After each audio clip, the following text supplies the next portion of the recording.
Hello and welcome back to the Money Talks. This is episode 51 actually. Oh, awesome. We stopped at episode 50. I got COVID, and after that, it just the habit of doing that weekly episode went away. And I'm so glad that we're back because you were in episode 46 by the way, and after that something very unique happened. We have Akshay Chaturvedi by the way, and Akshay runs a company called LeverageEdu. We'll talk about that, but something very unique happened after Akshay's episode, which I had not imagined when I did episode 1, which is that we ended up investing in Akshay's company. Twice over, yes, absolutely. And in fact, we ended up setting up a fund specifically for investments like Akshay's company called, and that fund will, we are about to announce very soon. It's called Artha Continuum Fund, and we'll be funding late stage growth companies. And this specific structure is only created for family offices and UHNIs. So they know, because investments in rounds like yours, because we invested for the first time at $100 million valuation only in your company. Before that, we've never invested at that type of valuations. We realized that there are family offices that really find value in such investments. But maybe writing a 50 lakh rupee check in that kind of round, they won't get access. Correct. So it really, I think we both ended up having some entrepreneurial breakthrough through that. And today we're going to rekindle some of that conversation. And I know a lot has happened. A lot has happened since we discussed last time. So without further ado, first of all, let me introduce, Akshay Chaturvedi. Akshay, by the way, is known as a force of nature. Every time I've heard somebody talk about him, there's always a connotation that he's a force of nature. Thank right? And I think he definitely is one. I have known Akshay even before LeverageEdu existed. We were both trying to set up something like a YC for India, and we both met through God, which is Bhagwan, right? That's right. And I think actually you were just graduating from ISB at that time. I had just graduated, 2015. That's right. Right. And I remember we had a very long conversation, and then Yep. there was the idea was leverage. But before we get into the conversation, we have so much to talk about. How are you feeling today? No, awesome. Glad to be, more importantly, as the last 15 minutes were told you, very happy to see you. It's been a while since we caught up. And super fond of you, super fond of what we've been able to kind of build together in the last 2 years. And big fan of your style of building a VC fund, which is very unique and very different from what you essentially see largely outside in the Indian market right now. And very happy that I'm now on the other side. You are a shareholder, and I'm a company which is hopefully going to swing the bat very, very well for you. Absolutely, I think we're very excited. I think, and again, and we'll talk about when we invested. I told you there was a unicorn within a unicorn residing. We'll talk about. We worked on that. Yes, we worked on that exactly, and I think we're definitely flying that way. Yes. So but that being said, actually, let's go before anything else. I think when you look at your body of work, right, and if anybody goes to Akshay's LinkedIn, right, just look through 2014 to 17. It seems like there are 3 different careers going on at the same time. Because you're not only are you doing your ISB masters, I think you did over there, but you were also at Draper at the same time. You were working as an EA to the MD of Private Equity Pro Partners. You were at KPMG, you were at ENY, you were at Snapdeal, and you were an entrepreneur in residence. Usually when you see that body of work, usually it takes about 10-15 years, right? And then you start a company. You did that all in a matter of 3 years. The question really that comes to mind is, where does this energy come from? No, so I don't know whether it's good or bad. If I was to put the lens I have today, I wouldn't necessarily qualify that in the good league. I think anybody that age should rather be focused and be doing only one thing. I think I was trying to find my way. I see. I always wanted to kind of move towards a tech space. I remember in 2010-11, I had gone and I met Rohit and Kunal for the first time when Snapdeal was a coupons company, and I had met was it Praveen Mishra from Jabong, and told them that you know what, I want to be a product manager in a company because I want to break into the internet space and I want to be an entrepreneur. उन्होंने बोला कि भाई तू engineer है. मैंने engineer तो नहीं हूँ. तो को इंजीनियर से बात कैसे करेगा? मैंने कहा नहीं, बात तो कर लूँगा, बात तो इंग्लिश और हिंदी में करनी है. नहीं, बात नहीं कर पाएगा तो. So I tried a lot to break into the tech space. I could not. That is the only reason I kind of went out for an MBA, because I had heard that okay, ISB Hyderabad में है, take scene है, वहाँ पे कहीं ना कहीं Microsoft Google वगैरह में जॉब मिल जाएगा, किसी ई-कॉमर्स कंपनी में जॉब मिल जाएगा. So I think the only reason I kind of wanted to do an MBA, wanted to kind of with private equity pro partners. It's very interesting. Actually, when I was working at KPMG, my job was, I used to start from home at 7 a.m., finish at 9:30 p.m. And then the gentleman who was leading this company, I used to build financial models for him once his work would also get over. So he would pick me up from Cyber City. You're familiar with Gurgaon, right? He would pick me up from Cyber City in his Honda City. And then we'd go to, what's that place called? What chalk is that? We would go there, we would buy vegetables. उनका धनिया प्याज वगैरह सब लेके घर पहुंचते थे उनके. वो फिर थोड़ा सा he would freshen up and then we would kind of sit at 10:30. We would start building financial models. I realized that मेरे को free में कोई financial models बनाना सिखा रहा है, मैं किसी के लिए बना रहा हूँ, so it's great. That's so interesting. Wow. In hindsight, that's great because and we have had some chats about that as well. At least I know how financial models look and how they need to be built and how they can be built, and I can kind of give my 2 cents. So it all kind of happened for a reason. But I think I was largely trying to think about do I require scales A, B, C, D, E? And it's very interesting because I know that you also largely think that way, because I remember the first time we met and you had sent me a link. In that link, I had to kind of fill up a form. Yeah. In that form, it said that, okay, how do you relate to the book Lean? The Lean Startup. Yeah. The Lean Startup, right? So now that you also essentially think about, there are a couple of things that you can learn / build up if you want to be a founder, if you want to essentially start a company. Very true. It scales fast. I think I was just trying to put all of those things together. No, and I think, especially when you're trying to be a founder, my personal experience has been that you need to have a lot of experiences, right? It's because when you're building a team and you've got a team of over 1,000 people today, right? बहुत important होता है कि आप उनसे relate कैसे करोगे? Correct. Like I believe that being a EA to somebody is probably the best way to build any career, right? And I mean, you look at even the person at the helm of Tata today, right? Mr. Chandrasekhar. Yep. Was in EA himself. I love him. Right? I'm a massive fan. Right. And so I think it's very, very important कि आप अपने आप को इतना expose करो experiences के लिए that when you become a founder, you can relate with anybody. And I've seen that with you, and we'll talk about how you built your team. But a lot of shit that doesn't work essentially also has to happen to you so that you can relate through all those down patches as well, because absolutely not everybody's going to have that stalwart of a career. So and trust me, with those people that have only one way up, they finally have to come back to reality also. Whenever you say something, I like there's a backstory, and then I'm like that backstory kind of flashes in my head, and then I kind of come back. So many underlying tones to this conversation. I'm loving that. No, and the fun fact is that we come from a similar level of thought about how to build ventures. Yep. Right. And like I said, like it's always whenever somebody says Akshay Chaturvedi, and you're very, very famous now, right, in the ecosystem, and a lot of it is also because you've got a wide variety of investors invested into leverage in today's day and age. It's always about Akshay is such a force of nature. Like he's got so much energy at any given point of time. And I have seen you. I think you posted a video on LinkedIn about doing push-ups while on an aircraft, right? And I always wonder what ये खाता क्या है, right? How do you wake up in the morning? Like what really gets you jumping out of bed, right? Is there something you're really trying to solve? Is it really just about leverage, or is it something more deeper than that is driving you today? It's actually a very philosophical question. I'll try to answer it. I'll kind of slice and dice it in a few ways that I can, as briefly as possible. Of course, there's a larger mission that I'm aligned to, and you are aware of that. Thanks to which I think we have got to where we have, which is about we really want to make impact. B, there is great joy in building a dhanda. Correct. There is absolute joy. I was telling you the reason I need another coffee was that 3.5 घंटे सोया हूँ कल रात को. Correct. सुबह 4:15 बजे तक हम office में थे और मैं नहीं था, मेरी टीम थी पूरी. ऐसा नहीं था मैं अकेले कुछ Elon Musk पना कर रहा था, but everybody was there and everybody was working super hard.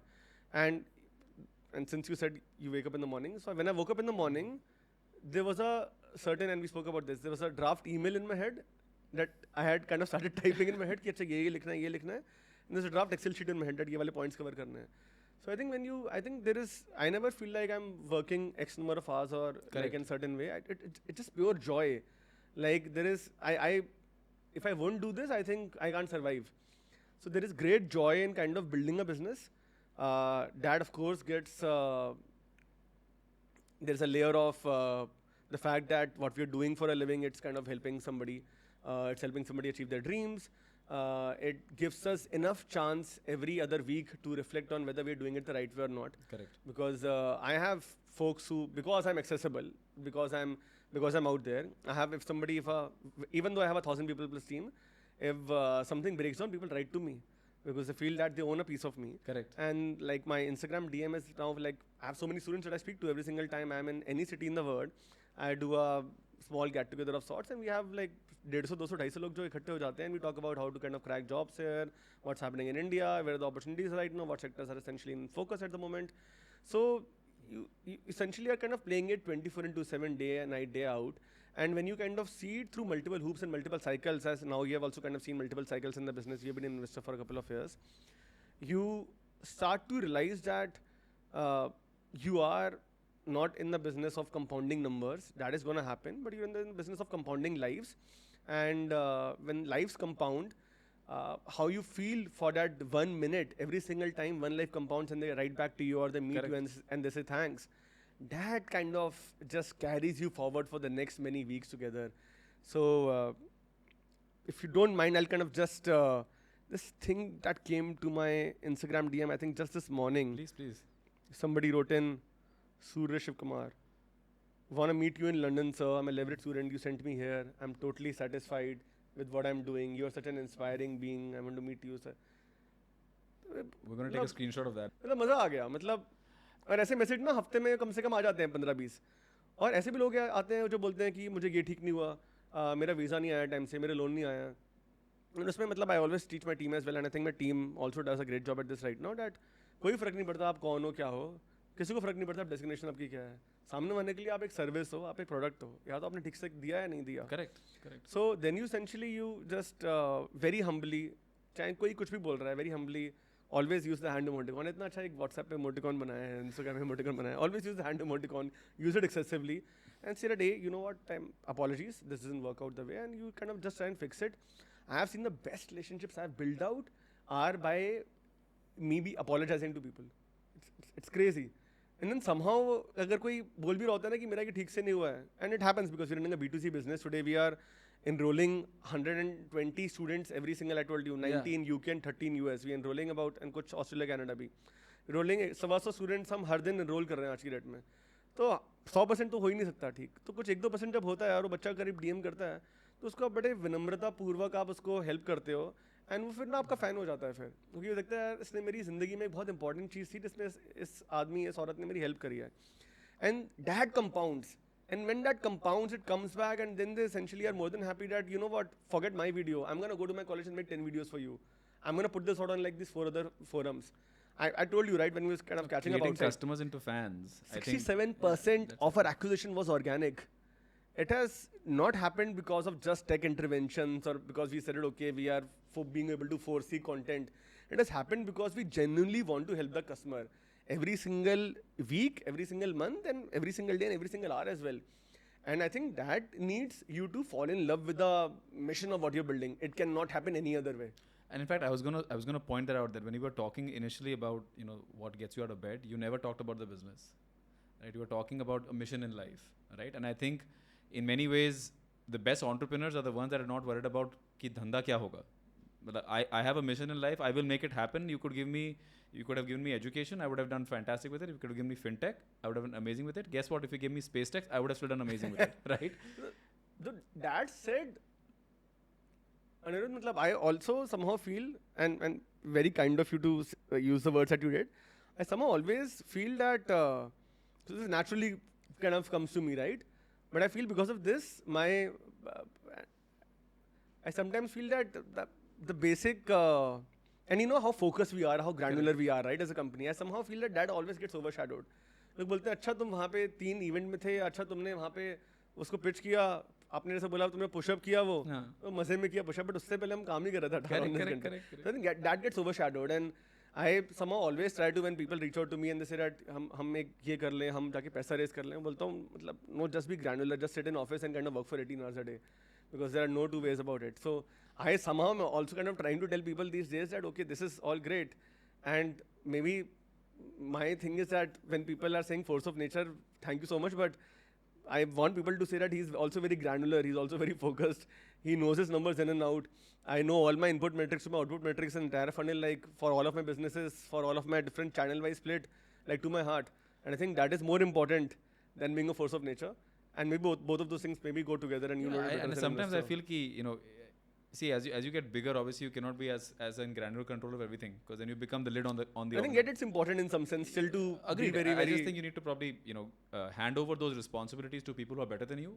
Of course, but then you of have course. and then you have a handle on them, because otherwise, you know, if you're running 1,000 people and everybody reports to you, right? And I've seen those entrepreneurs, by the way. I've seen those entrepreneurs, lot of small businesses that run this way, that, you know, from the front door to the finances, all managed by one person. But I'll double click there AD, for like just one more please. minute.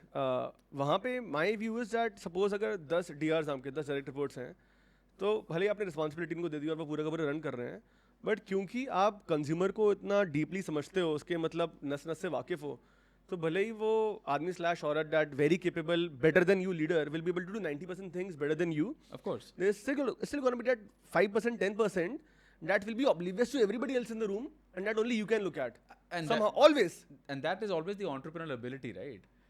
Because you've run it. And then you got to just look at those 10% for those 10 people, which is still going to make up 100%. Because पर जो वो value add आएगा ना, वो उसके बिना आएगा नहीं, आपकी मेहनत के बिना. अगर आप सोचोगे कि मैं अभी मेरा हो गया, मैं बैठ गया, अब मैं इवेंट में जाके बात करूंगा, तो उससे नहीं होने वाला.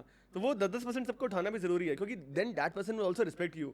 वो नहीं तो बोलेगा मैं तो कर ही रहा हूँ काम, यार तू क्या वैल्यू ऐड कर. Yeah, in fact, my mentor used to always say that, you know, like you always check at the bottom level. You keep persons at the top level, but go back and check at the bottom level to make sure that whatever is being decided, whatever that is being talked about in the boardroom, is it actually happening on Main Street, right? And that will tell you कि what is wrong with whatever has been implemented. Correct. Because there is a bit of Chinese whispers ना, आपने शायद ऊपर में 100 बोला होगा, नीचे आते तो 20 हो चुका है, right? But वो 80 कहाँ गायब हुआ, that will tell you where the organization is weak, where the pipes are leaking effectively. And very interestingly, I think the mission part connects to this, because I was also I just recalled, I'll digress for 30 seconds again. मैं आकाश के घर पे था, education company, Behemoth, and he and another private equity firm together have bought VLCC. अच्छा. And private equity firm के 5-6 लोग थे, उनका नाम नहीं लूँगा, और 2-3 और एक और private equity firm के लोग थे जो potentially deal को देख रहे थे, और आकाश थे, because he has had a payday and he was kind of buying this company, VLCC. And तो आकाश बोर्डरूम आए, मुझे उनके घर पे था एक इवेंट के लिए, तो मुझे उनकी छत पे था, मुझे बता रहे थे कि बोर्डरूम में घुसे, उन्होंने बोला कि तुम में से VLCC यूज़ कितने लोगों ने किया है. एक बंदे ने किया था. बोले भाई मैं कल VLCC यूज़ करके आया हूँ पूसा रोड वाले स्टोर पे, ये वो करते हैं, सबसे महंगा पैकेट लेते 40,000 रुपये का, कि उनका मसाज में ये कमी है, ये वाले प्रोडक्ट में ये कमी है, यहाँ पे ये है, यहाँ पे ये लोग ऐसे बोलते हैं, उनका सर्विस लेवल ऐसा है, उनका प्रोडक्ट लेवल ऐसा है, उनका टैट ऐसा था, उनका जो ओपनिंग आवर था वो 1 घंटा लेट था, उनका जो इवनिंग आवर था वो 1 घंटा और हो सकता था मार्केट में जहाँ पे उनका स्टोर था उसके हिसाब से. So that granularity, like that was so important, and somehow that was completely missing from the room, and that added so much value even though it was something so normal. So I think that needs to kind of come through. Only when you're kind of really obsessing about the customer satisfaction, customer's happiness, and the fact that you really care about the only way to build a sustainable business in the longer run is if the customer keeps coming back, they keep talking about it. Absolutely. So then you need to be obsessive about that. You have to be. There's no doubt about that. You know, in fact, there is another example. The VLCC, I won't name the company. We were doing DD on somebody. And you know, when we were sitting in the conference room, they promised me all kinds of things कि हम ये करते हैं, वो करते हैं, फलाना टिकाना है, VLCC is a. You are great at spotting these things. Right. So I said कि चलो, I took my team ऐसे काम करते हैं, let's go stand at VLCC, देखते हैं हो क्या रहा है. Wonderful. Right. We went there and then वो देखे कि ऐसे कोई randomly कोई बैठा होगा, तो उन्होंने बुला लिया अंदर कि आप अब आई जाओ. तो we figured out कि what the product was being sold to us in the boardroom was not the product being sold to VLCC clients. Two different products being sold. Product was being sold, but 2 different segments altogether. So we went back and we said, back to what your mentor said. Yeah, exactly. You'll find all the issues. Like for us, even Oyo at one point, right, was I actually used to go and do the testing. Walked there, and sometimes you would figure out कि ये गलत हो रहा है, ये सही हो रहा है. And then getting that back to the entrepreneur, especially at that early building phase when you've got that first level of team going, so important, especially as an investor. I think even in leverage, we keep trying to do this. कि यार एक दो जगह से किसी ना किसी को as a fake customer घुसा देते हैं ताकि मालूम पड़े कि exactly चल क्या रहा है. इस पे मेरे को एक बहुत अच्छा feedback मिला था from one of the investors who said that, and I did this about 2 years back. He said he told me to set up a third-party ombudsman of sorts, which will directly report into me. हाँ. And which directly kind of does this, जो आप बोल रहे हो, does this for a living. एक team नीचे. So we have a student success team, and now it's also called the partner mystery success shopping team. Basically. Mystery shopping of sorts. And उससे मतलब पता चलता रहता है कि कैसे improve करना है. And then there's somebody in my office now who kind of only works at how do we kind of keep elevating the level of a service. Like Correct. that's their only job. ऐसे भी नहीं कि एक दिन में पूरा मतलब किला फतेह कर देंगे, बट एक महीने में 2 चीज़ें उठाई और उस पर इम्प्रूव किया, अगले महीने 2 चीज़ें उठाई उस पर इम्प्रूव किया. And the value of that is cannot be even quantified. I think so. As a founder, definitely, if you go back to even like someone like Richard Branson, and he talks about it in his book that when people would land into London, right, and they were using Virgin, he would personally call each and every first class passenger himself and try to understand ki how was your journey, and that's what would tell him what was wrong or right with what was going on in the flight. Right, at his level, why does he have to call anybody? He has a CEO, he has an entire organization. That guy's audacious as hell, yeah. And I remember seeing one of these first interviews when he was starting the airline, and he was in a TV because he already had this music company, right? Virgin Records. And somebody said, hey, Richard Branson, he's starting an airline. Can you tell the audience how many planes you have? He said 1. And everybody was laughing at him and like, look at him. Can you imagine that first plane at takeoff also caught fire? Oh, really? Yeah, that's a true story. First plane at takeoff caught fire. Right, and this is a known story, and how he still turned that around and made that into a global airline. So sometimes it's not about where you start; it's about why you started and how you made it. And you're at it. Yeah, just keep at it. So let's talk about your entrepreneurial stint now, right? I think good that you're structuring it, because I think if we keep talking like this is going to run for like 6 hours. No, and if you remember, even the 46th episode, I told you I'm giving you a structure, but definitely not following it. But at some point, we'll have to keep coming back to the conversation. But last time when we spoke about leverage, I think the entire internet world was an oyster, at least in India. Today, we are global.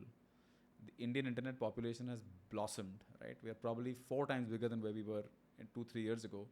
The internet penetration, if you talk about the kind of consumption happening on internet, the kind of confidence that the Indian public has. I mean, 10 billion UPI transactions, it's not a joke, right?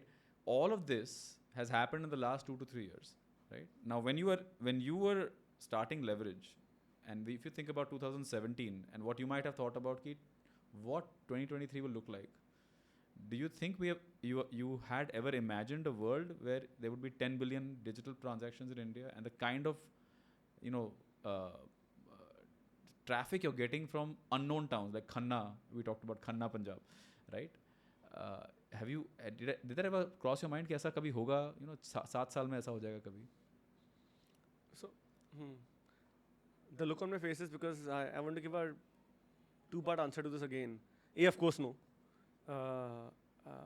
B, though, from 2017 to 18 to 19, I somehow thought in the run-up to getting to the point at where we are today, that a large part of change would have completely moved to online. That is still not the story today. And I think that is not going to be the story even 5 years out from now. I still realize that if I want to build a great business, if I want to build a great, and I'm particularly saying, I'm not using the words tech company and not saying product. If I want to build a great service, if I want to build a great brand, if I want to build a great company, I will have to think more about where is the user and what am I kind of really giving them versus what medium am I giving them to. And you're effectively saying omni-channel plays. Omni-channel bol raha hu, and I was very surprised. For example, Binny Bansal came in the last round, right? He put in a few $1 million, and when we were sitting for the first time in Singapore, and he said that Akshay, future offline hai mostly. मैंने कहा, it's so ironical coming from you. You gave India Flipkart. After making billions on Flipkart, you're saying future offline. मैंने कहा आपका सारा पैसा online e-commerce से आया है जो आप मुझे दे रहे हो. आप बोल रहे हो ऑफलाइन है दुनिया. But it's so true, right? And I was giving you the Surat example just before this started off, and I think depends for different categories. So we realized that, of course, it's growing. So when you know about a forex business, correct, in some sense, you are our first financial services investor who invested in the business because there was a financial services component to it. And I remember when you invested, we were doing 1.5 crores a month in forex. Last month we did about 117 crores a month in forex. So we've almost got into 100x since you first invested in the forex business. And I think you've not even scratched the service at this point. और उस वक्त पे ना लोग trust नहीं करते थे हमारी फॉरेक्स सर्विस को. लोग बोलते थे कि ठीक है तुम तुम्हारे थ्रू ना जो सबसे छोटी वाली पेमेंट है ना वो भेजूंगा, वहाँ पे बच्चे को कुछ खाना खाने के लिए भेज दिया. फिर धीरे धीरे लोगों ने ट्रस्ट करके बोला कि जो डिपॉजिट होता है 2-3 लाख रुपए का जो यूनिवर्सिटी को देते हैं वो तुम्हारे थ्रू भेजूंगा. Gradually that trust built out and also because the core service in some sense we are embedded finance. Correct. And I somehow feel that this is my toffee wrapping on it, that the best fintech will be the companies which are not called fintech. Yeah, embedded finance is the future, to be honest, right? Yeah. So today parents are sending their entire fee, like our average transaction volume in the last few months has been like an average user spending about 30-35 lakh rupees on a platform. They're trusting a company which is only like, and वहाँ पे leverage का भी logo छोटा ही होता है, in fact fly finance पे leverage अपने logo देखा है. Correct. And actually वाली t-shirt पहननी चाहिए थी मेरे को आज, but anyway. Like But I think, like I said when we first interacted, ki I'm not investing in you for leverage. Leverage is a great business. I'm getting that business for free, right? What I'm really investing is in fly finance. correct. And no, you're right. So the trust improved a lot in the last few years, and kudos to the government, kudos to the growing Indian population, their adaptation to everything fintech, and kudos to I think a lot of companies who are doing the hard work, who are doing the hundreds of millions of dollars of brand building to make everybody believe that digital transactions is real and it's safe and it's okay. But and I think it's also would also be true that if we had not had internet penetration at the scale that we've had, right, or we would not have had something like a game changer like a GST, right, or Aadhaar, right, which has made even passport issuance so much easier. Yep. I think all of these sort of that India stack that is coming together, that has actually opened up avenues that would have otherwise taken maybe another 10 years to get there, right? You would have got to Khanna Punjab, but maybe in 2030. No, of course. Look, those digital public infrastructure that is being built out and is still being built out. I was reading this paper about BIS, the international settlement that is happening right now, and like how India is adapting to it. And I think there's a lot of news about how everybody is adapting our fintech stack of sorts. Correct, UPI. I was with It Sharad amazes Sharma people. recently. Amazes people, yeah. It's crazy. I think we're essentially, and I say this because in some sense at Leverage also we say that India is going to be the talent exporter to the world. The entire world needs talent right now, and I say this in the investor group that we have so often. And the answer is India. India is going to export talent, be it in the US, be it in large parts of Europe, be it in Australia, Canada, anywhere else as well. And these people then will essentially keep moving, and we need these global Indians to be able to winning at different points of time at different places for us to kind of really outshine as an economy. If we are kind of moving in a journey from a 3 trillion economy to a 5 trillion or 10 trillion or 15 trillion, वो सिर्फ manufacturing से नहीं होने वाला. Correct. वो सिर्फ software adaptation से नहीं होने वाला, वो export से होगा. और within export there is export of products, there is export of services. And export of services के अंदर the most important part is that how do you kind of have more global Indians win all across the world. So I think all of it goes together. So everything that you are saying, I'm kind of just taking the juice out of it and saying that it is very important for any and every business to think about how that India stack leads into our reputation internationally as well, and make use of that paradigm shift and build businesses which have that level of arc. And I think when we add to that point, you know, like our biggest export eventually is probably going to be Indians itself. Yep. We're just going to keep exporting Indians because that is India's biggest export, by the way. Export of services के अंदर export of people is the biggest export. 37% CAGR. Because all other economies are also aging much faster than us, right? And I think we're still below 30 at this point in terms of an average age. So effectively, you know, if you go to Japan, you know, they're now opening their borders for immigration, right? If you go to even China's aging much faster than the world. Yep. Right. So effectively, you know, and this was at a recent event. Somebody said, you know, honestly think 50 years down the line, so 75 years down the line, what if every working human being was an Indian? Because, you know, effectively in 50 years, there's going to be just so many Indians, right? Everywhere. I mean, not just the Prime Minister of UK or you know what was happening in the US. Now you've got a most likely contender at least, right? Strong contender. Yeah, that could be from Indian origin. You know, there could be very much possibility that where are the farmers going to come from, right? If everybody gets older, where are you going to get the farmers from? And it could eventually be from India, because we're going to have the youngest population, and we'll keep exporting them. It's like an ARR that will keep getting back, recurring income from exporting Indians across the world. So I'll just give you some stats, and I don't know if you ever sat down and looked at this yourself, but you've got 438 crore raised across 6 funding rounds till date. Institutional investors, you've got Bloom, DSG, Tomorrow Capital, Avendus, Kaizen West, 9 Unicorns, Pivot, and Artha. There are a few more, but Avendus नहीं है. Avendus का नाम लिखा हुआ था, but anyways, maybe a mistype. ले लेते हैं उनसे पैसे. उनसे बात कर लो, उनका नाम तो traction दे ही रहा है, तो might as well. In terms of family offices, DSP, Mankind, Chona, NB Ventures, I'm sure I'm missing a few. And then you've got in CVCs ETS Shorelight, which is the two firms that came in the last round. And in angels, there's a long list, but I'm just talking about the names that have more than at least 10 investments. Alok Mittal, Ritesh Malik, Amrish Rao, Swati Desai, and so forth. By the way, the Binni, VSS, Kunal Shah. yeah, Binni would probably come again in your Binni family office office list. well, Yeah, in some sense. But effectively 113 investors on the cap table. So it seems, Akshay, whatever you do, nothing is small about it. I don't think that's a great thing, but at some point of time, I'm sure we need to cut out some secondary tranches. But yeah. No, but what I really like is, how you've, and I think you were the first one to do it, by the way. I'm replicating that in some other ventures. You put together, most of your top investors in a WhatsApp group, and the WhatsApp group's called Leverage Believers, and now it's called Leverage Believers plus plus plus, right? That's right. Where did the idea come from? That's a very unique strategy. I think you keep your investors engaged. You're consistently pushing content onto your investors on, I think, at least a daily basis. Agar 2-3 दिन में message नहीं आता तो I'm pretty sure you're on a flight somewhere. I'm glad you said engaged, and I was kind of waiting for that word. Is it going to be engaged or is it going to be spammy? I'm glad you picked the right word, engaged. I think that was super conscious. And a lot of things that we've done, in fact, raising money from angel syndicates, raising money from angels in the beginning, and also having this group of, I think there are about,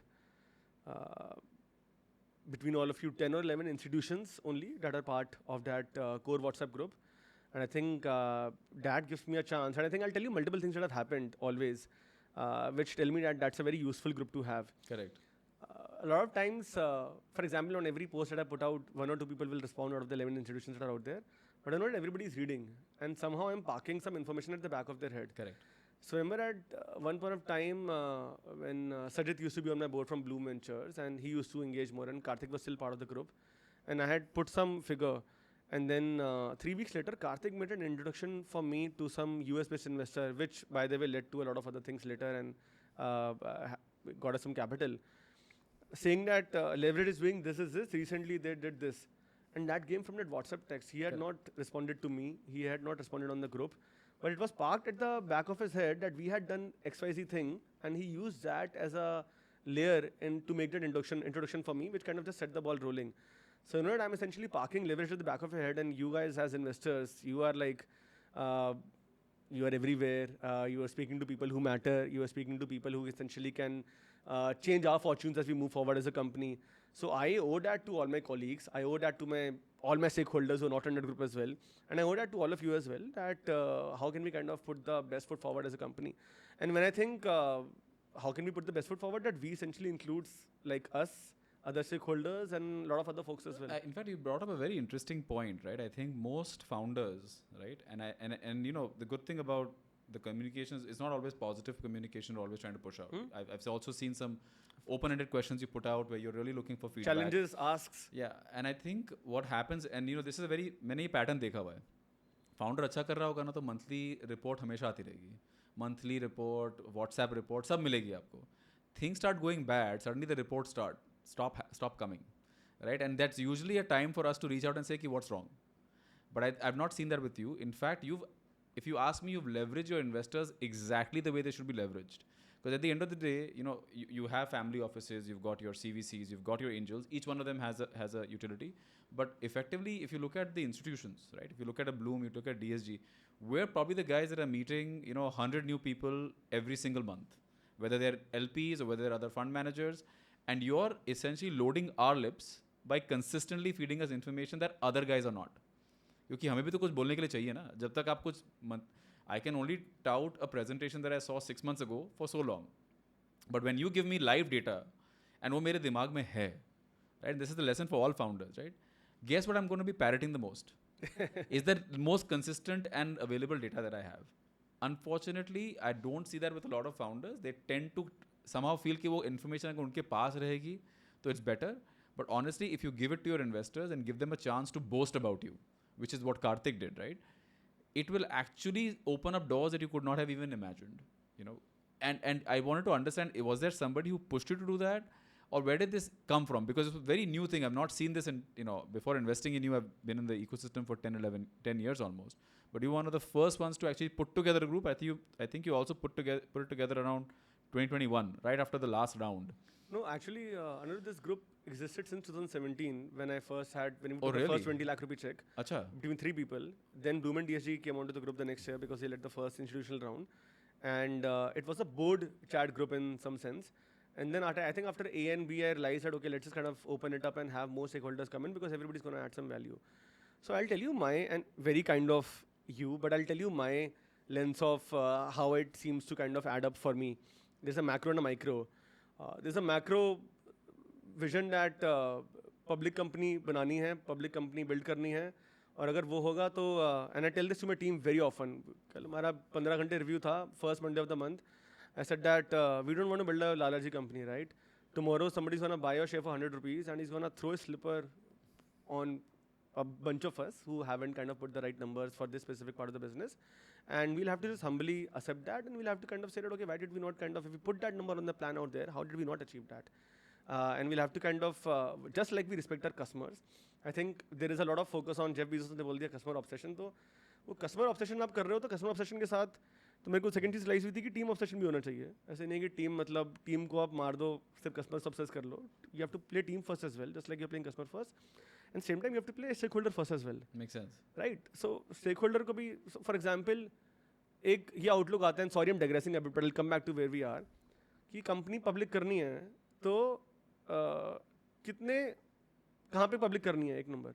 दूसरा number, अगर India में public करनी है, अगर BSE public करनी है, आप data उठा के देखोगे, निफ्टी 50 की भी जितनी कंपनी से उठा के देखोगे, आप देखोगे कि एवरेज कंपनी से पब्लिक गई है वो 400-500 करोड़ रुपए रेवेन्यू पे गई हैं, 70-100 करोड़ रुपए पैड कर रहे थे. In fact companies like even like Idea Forge what have done right now, what Ease My Trip did to a large extent, and then they kind of, और India Mart did, I think that's the best example. 2-3-4 crore रुपए पब्लिक गए और वहाँ से बेसिकली उनका जर्नी 8-10-20 हज़ार करोड़ तक गया. India mart is now 25,000 crore. अगर आप 2-3 हज़ार करोड़ रुपए पे पब्लिक जाते हो और मोस्ट लाइकली आप अगर ठीक से कर रहे हो, आपको दिख रहा है कि आपके अगले 12 से 18 महीने, आपके अगले 6-8-10 क्वार्टर इस एक डायरेक्शन में चलने वाले हैं, able to call them out, then nobody is ever going to lose money on you. All your investors in the private market, all the investors are going to participate in your pre-IPO and in the IPO as well. So if nobody loses money on you in the public markets, because I think it's super important to think about the fact that अगर मैं बोल रहा हूँ कि मेरा दिल बहुत धड़कता है लोगों के लिए and I want to do good for the public, और उसके बाद मैं बोलूँ कि and with all due respect to you, भाई अनिरुद्ध मानी और अर्था वेंचर्स तो पैसा बना लेगा मेरे से, बट जो मेरे को भाई मेरा यहाँ पे लेके आया अर्जुन गाड़ी चला के, वो बोलेगा मुझे भैया का कंपनी पब्लिक जा रही है, मैं भैया की कंपनी में इन्वेस्ट कर सकता हूँ, स्टॉक लेना है, उसका कटना नहीं चाहिए ना फिर. Correct. So I need to do well by Aniruddha Mani who stuck by me. I need to do well by somebody who stuck by me, or who essentially. You have to obviously think about all. So that will only happen when you essentially. So I'm saying there's a reverse engineering of your values into your business, into your numbers, into where you go public, how you go public, at what numbers you go public, and then you essentially kind of draw it back completely. So there's a macro thing that if you want to go public, and if you want to essentially go public and have a मेरी जब I remember रोनी से काफ़ी बात होती थी मेरी वक्त पे 2020 में, एंड रोनी हमेशा बोलते थे, बोलता रोनी मुझे कंपनी पब्लिक लेके जानी है, तो मुझे बोलते थे कि पब्लिक ले आने का फ़ायदा तभी होता है जब एक दिन में कम से कम, एक रूल बन गया था दिमाग के अंदर, 15,000 बार ट्रांजैक्शन, 15,000 बार तुम्हारा स्टॉक घूमे एक दिन में कम से कम. करेक्ट. तो मेरे दिमाग में वो तब से जम गया था कि 15,000 बार स्टॉक तभी घूमेगा जब स्टॉक का शेयर प्राइस सही होगा, आपका एक बेसिक ब्रांड बिल्ट आउट होगा, all of it connects, everything and that I do. wide number of investors होंगे that are invested in the stock. Bang on, and who are essentially championing you as well.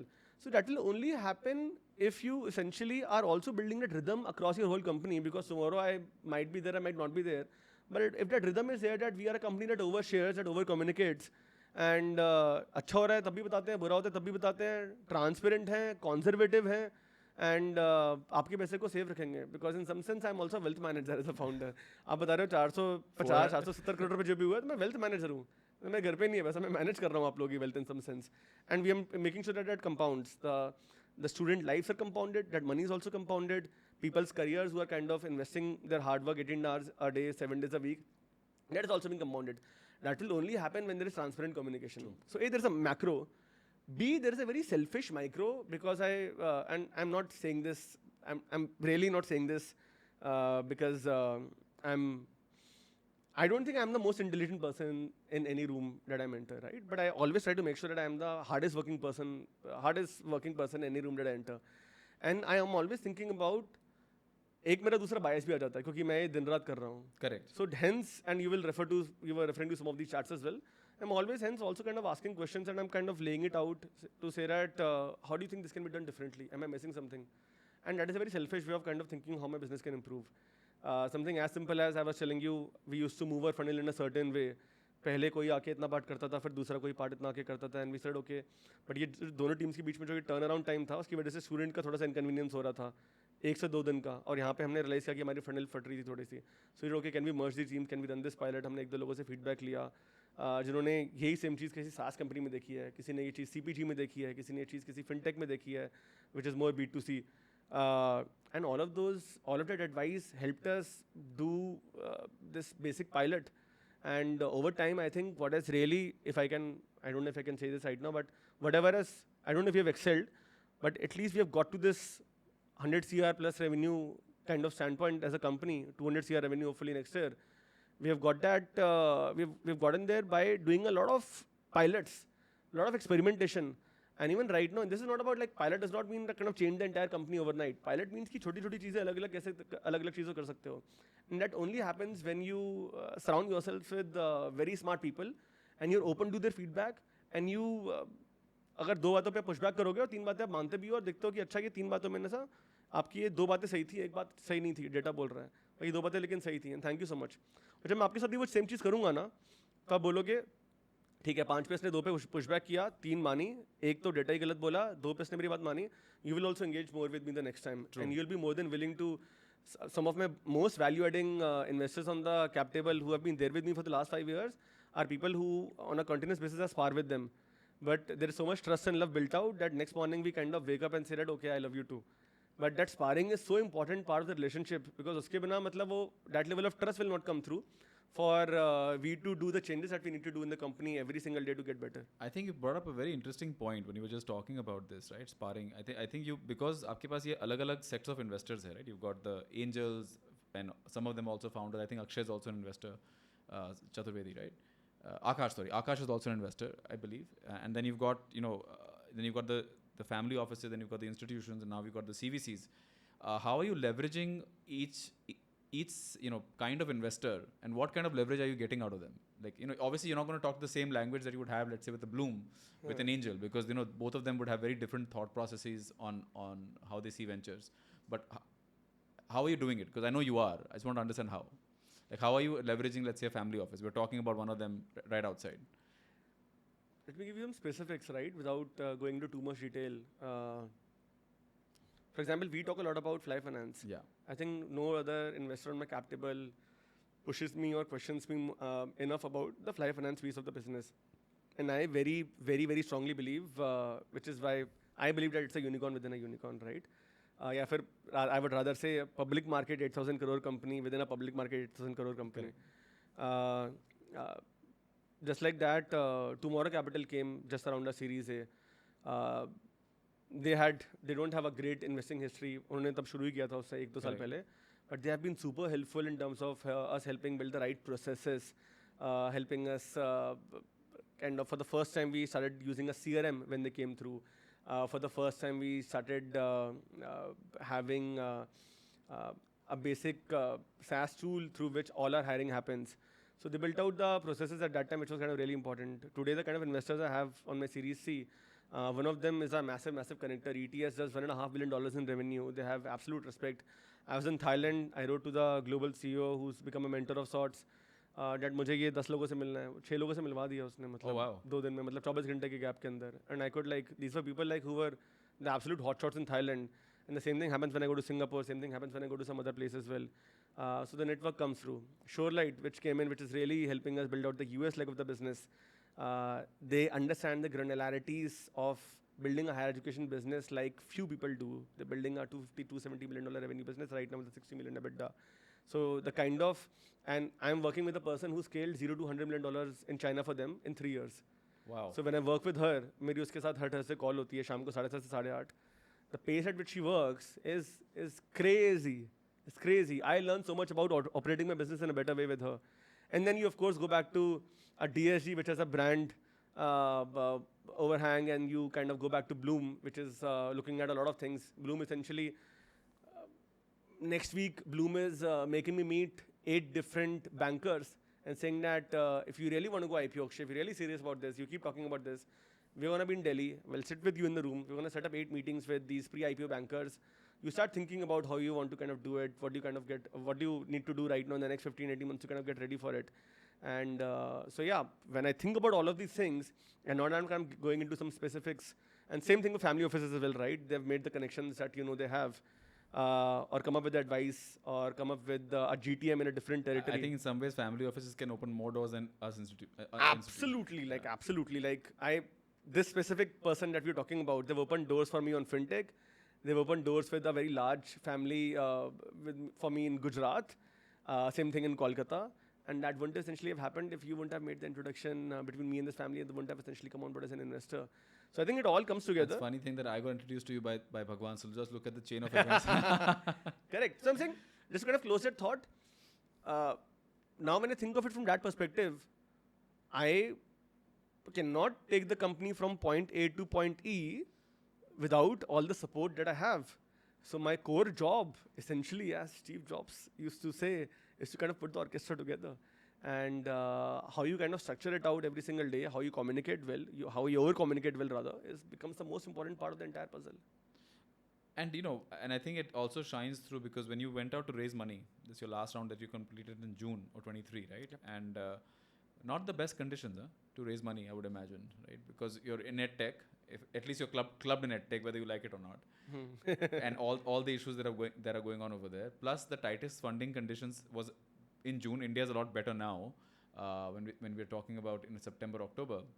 And in that situation, you went out to raise money. And you raise money from some top investors, ETS, Shorelight, obviously you got Capri Global and other family offices also coming in. Bloom also participated. I believe DSG also came in. So, and you got all of them. So you got your current investors to double down or at least put more money. And then you also got into very important strategics for your company in the tightest funding conditions that India has seen in at least 5 to 6 years. What shone through? What happened? How did you do it? And what advice would you give somebody who's currently still tight fundraising conditions? What advice would you give them from your journey of raising this round? Let me put a structure to what I say. I have never thought about fundraising like bankers run it. I've always thought about fundraising in terms of relationships. So whether it be you coming in the company, which happened through a podcast, and we kind of fell in love with each other, if I can say that, and said, okay, we want to be part of each other. Yeah, the love was $2.3 million worth. And or be it even with I got introduced to ETS sometime in the month of September. Achha. And September last year, 22. September. And I had gone to Bali to do a 3-day workshop with Karan Khemka, who happened to come on our board later. He's on that group, right? One of the co-founders of Parthenon, which he sold to EY. And I remember Amit Sivak, who's the global CEO of ETS, was in Delhi for 2 days. And I was trying really hard to meet the ETS GM in India. So, and I was like on the phone, and Karan said, hey, why are you on the phone? Like, अच्छा sunset हो रहा है. मैंने कहा, अरे sunset आप देखो, आप बेच चुके हो कंपनी, मेरे को तो अभी धंधा बिल्ड करना है अपना. ये मेरे को कोशिश कर रहा हूँ इस बंदे से मिलने की, GM मिल नहीं रहा है. अगर बहुत अच्छा लगा तो वो हेलो भी करवा देगा अमित से मेरी. मैंने अमित को हेलो बोल दूंगा इस बहाने. He said, oh, Amit is my friend. He called up Amit. He said, Akshay is my boy, like, meet him. And before I knew, Amit had WhatsApped me. That's okay, let's catch up. And then I met Amit. He did not have a slot on his calendar, so I met him outside the airport. I drove him to the airport, and we kind of spent some time there. And then the relationship kind of continued. Same thing with Shorelight. In fact, it started from a guy who's now on the board of Shorelight, and he owns a Laureate and a bunch of other education companies as well, one of the largest. He's on the board of 2U and a bunch of other very large billion-dollar companies as well. He and I met his partner in Jakarta. So I had a meeting up till 12:30 a.m. in Bali. I took a 4 a.m. flight to Jakarta. I pitched to this guy at 10:30 a.m. We had a 2-hour meeting. His name is Doug. And he said, I really like you. I want to put money in you, but I can't do it without my partner. His partner was Chris in the US. So Chris ke saath 2 Zoom call हुई. Chris said, I really like you, but we need to catch up in person at some point of time. And then Chris ने एक दिन उठ के बोला कि मैं New York में हूँ, अगर तू न्यूयॉर्क आने वाला है तो मिल लेते हैं. मैंने कहा मैं. So I took a red-eye flight, And you left for New York right then? I went to New York. I think I booked my tickets in like over the weekend. I booked it on Saturday. And कमर तोड़ के गए सुबह किसी तरीके से पहुंचे 8:30 बजे land हुए 10 बजे की मीटिंग थी. I think he was very kind. He hosted me in Taj. So he fed me pav bhaji. And then I told him that, you know what, we really want to kind of work together. Let's figure out something. And then he essentially said, okay, you know what, we'll come in through Shorelight and we'll kind of start structuring something. So I never went to ask for money. And somehow like there was this desire that, okay, let's start working together. तो उसके बाद मौसम खराब हो गया, मौसम ठीक हो गया, उन्होंने बोला पैसे दे देते हैं. But it had its own organic path of getting to the point that it did. So this happened here, and the same thing happened with Binny, same thing happened with Capri, where this connection was made. Okay, how can we do more fintech? Same thing, this connection was made that, okay, you know what, I really want to hack Gujarat. Can we meet some of the larger families in Gujarat who have a larger distribution there? So I think it was always about how do you kind of grow the business to the next step, which I think is the right way to fundraise. If you think of all our public companies, even if you think about Nazara raised 100 crores yesterday, right?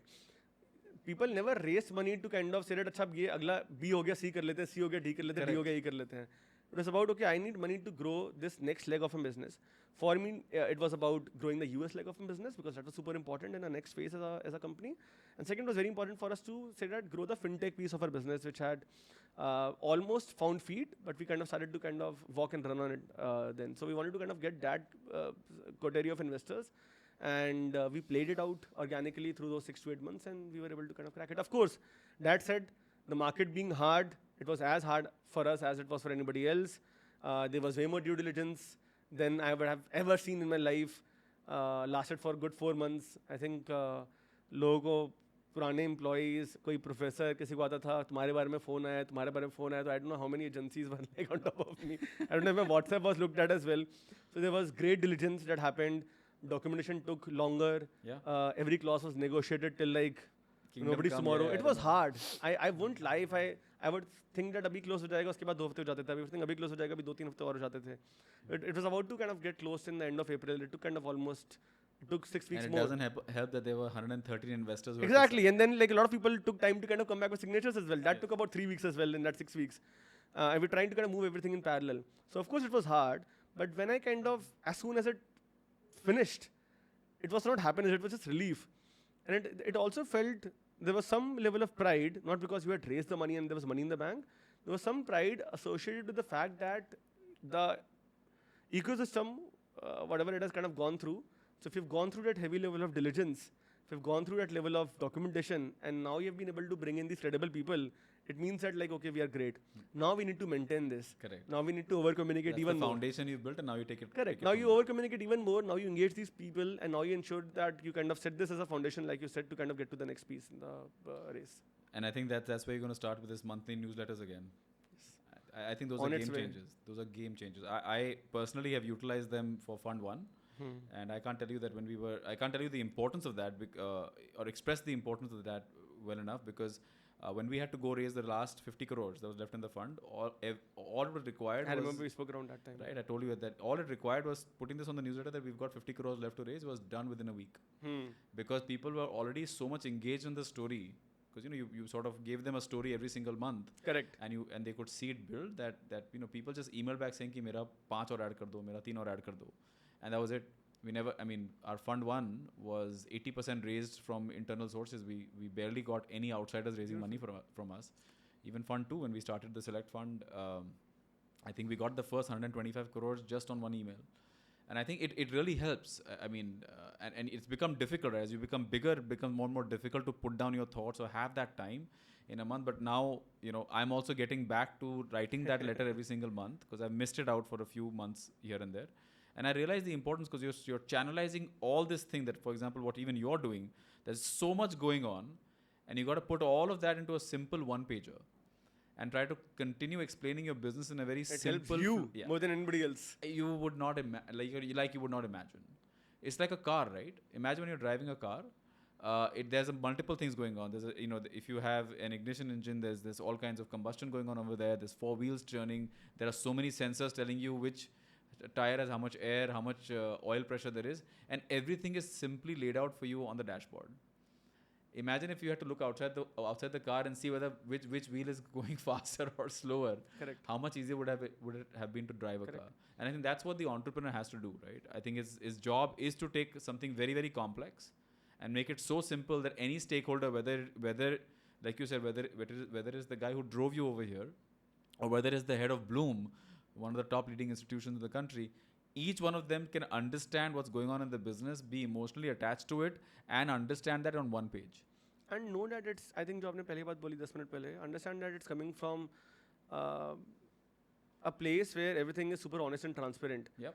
Just going back to the car example in an F1, right? कि मतलब ये बताना नहीं है कि यार पहिया ठीक से चल नहीं रहा है, बता दो यार ये पहिया ठीक से चल नहीं रहा है. Most likely कोई आके बोलेगा कि ये वाला पहिया इसलिए नहीं चल रहा है क्योंकि ये किसी के लिए भी नहीं चल रहा है, क्योंकि दूसरा तीसरा पहिया लगाओ. Correct. क्योंकि मैंने कहीं और पे देखा था.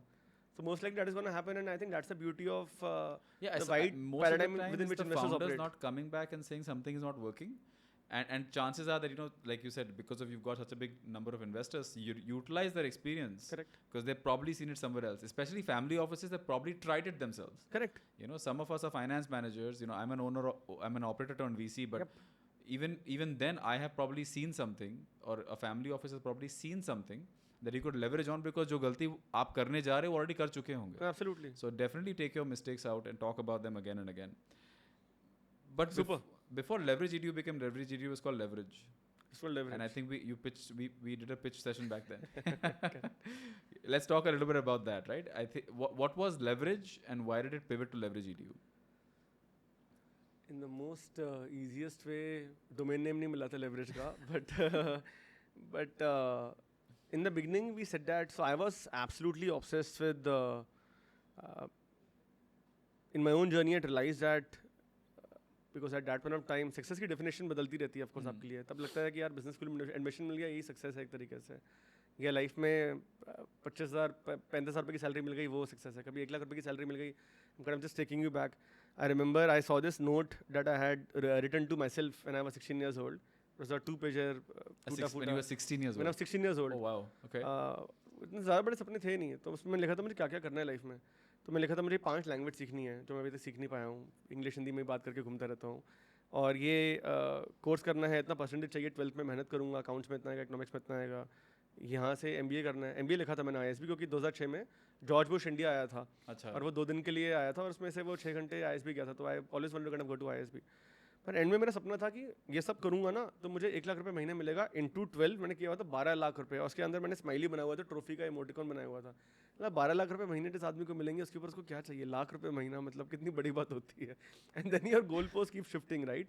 So I think I always realized and thought that, okay, wherever I'm kind of getting to, and I still feel that, feel extremely grateful and think that, okay, wherever I've kind of got to, it's because of certain mentors in my life. So I was very obsessed around that concept, and I said, okay, in the beginning, if you remember, Leverage was a mentor marketplace. Very true. So we said, okay, we'll help students connect to a mentor who can help them become their best version. It was just a career network of sorts. Then we said, okay, we'll essentially kind of bring down to the next level. Let a mentor help them only with 2 categories, job and higher education. फिर उसके अंदर हमने देखा कि 95% लोग सिर्फ higher education use कर रहे हैं. तो हमने बोला कि मेंटर सिर्फ हायर एजुकेशन के लिए एडवाइस देगा, उसको और नीचे कर देते हैं. फिर हमें रियलाइज़ हुआ कि जब हायर एजुकेशन के अंदर जब घुसना शुरू किया, then we realize okay essentially it's not just higher education, it's essentially is talent mobility. And when you look at the economics, it made more sense to kind of for the same cake be able to explore this opportunity, this fast growing sector about people looking to people who unfortunately don't get the kind of opportunities that they would want to coming from smaller cities, and they can then build a better life for themselves, better ROI for themselves by studying abroad, studying something that today is not at that level of depth in our country. Maybe you can study manufacturing really well in India today, but you can't study sports psychology very well in India today, or can't do a lot of programs in photosynthesis, nutrition, astrophysics, so on and so forth. And probably there is you want to do automotive, it makes sense for you to be in Germany for 2 years. If you want to do luxury fashion management, it makes sense for you to be in France, in Paris for a couple of years, and then maybe come back to India, to Africa, wherever it be.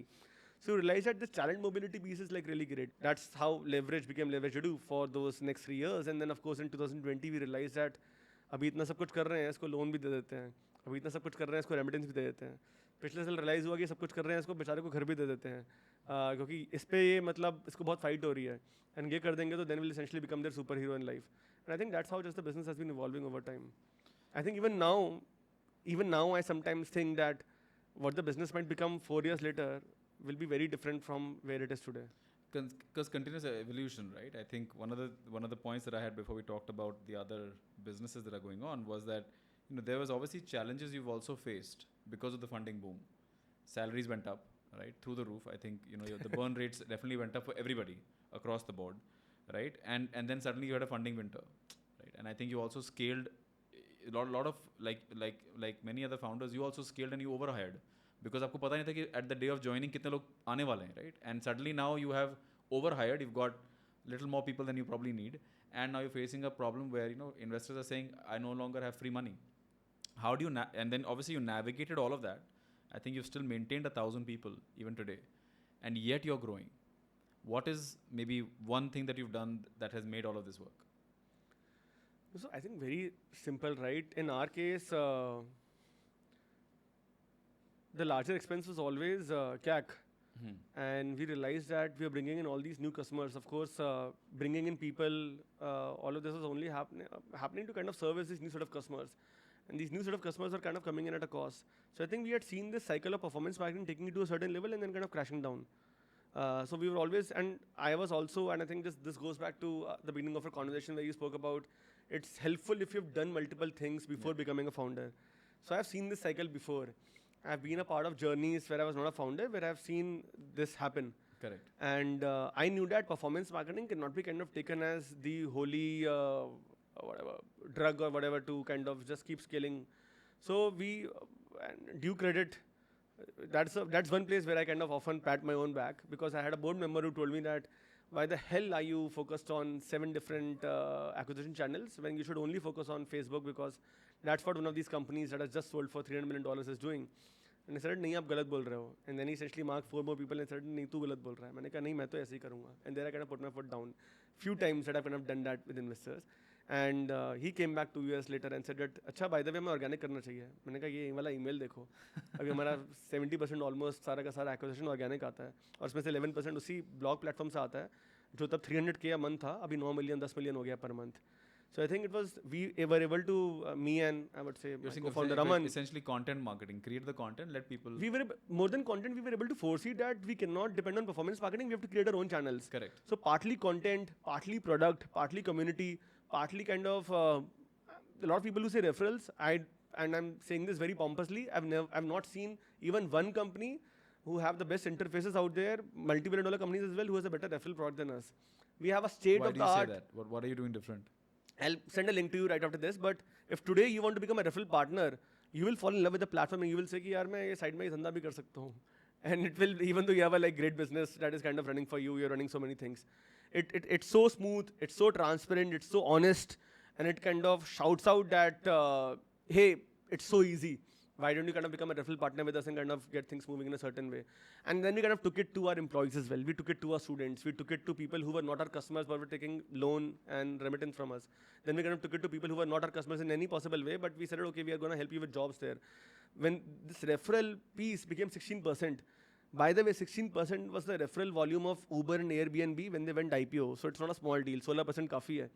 And इसको now we essentially said, okay यार हमारा target internally आप आओगे आप referral team देखोगे 8-9 लोगों की team है सारे IIT के studs हैं great data science team and उनके ऊपर वहाँ पे एक टंग रहा है एक cutout you might have seen that I think in my group तो अलग-अलग teams के ऊपर अलग-अलग cutouts लगाए हुए हैं मैंने सबको याद रहा है मेरा target क्या है सुबह आके देखे रात को भी देखें जाते हुए तो 40% हमको रेफरल्स करना है हमें पता है मैंने 40% रेफरल्स कर लिया तो करीब 75% प्लस हमारा ओवरऑल एक्विजिशन ऑर्गेनिक हो जाएगा and that's when we kind of get to the holy grail of FCF एक बार फ्री कैश फ्लो पे पहुंच गए then there is kind of फिर फर्क नहीं पड़ता कि फिर then it's like hopefully we'll kind of go to public markets then and be able to kind of be valued in the right way so sorry I'm kind of digressing from where we started if I just summarize that you're saying if you chase revenues the investors will chase you.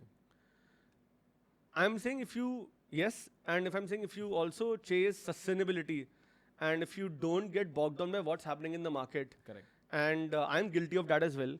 I used to have a CI team till 2019, 3 people on it. So competitive intelligence team.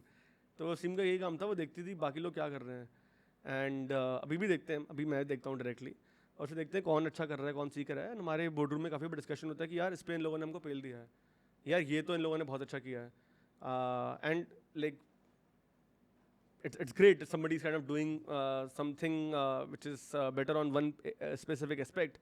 And then the idea is to kind of learn from those things and say that how you're building a more sustainable company, which is not thinking of just winning on the valuation race, which is not thinking of kind of just having a better press article the next month, and you are kind of building for the next 3 years, 4 years, 5 years. It's super important because the investors view also keeps on changing. एक दिन investor बोलता है कि 2020-21 सब बोलोगे तो तूने अगला राउंड रेस किया तो तू जीता है. अभी इन्वेस्टर बोलता है यार तू जिंदा है, तूने सस्टेनेबली बिल्ड किया, नेविगेट किया टफ टाइम्स, तू जीता है. I think that keeps changing, and entrepreneur does not have to kind of get.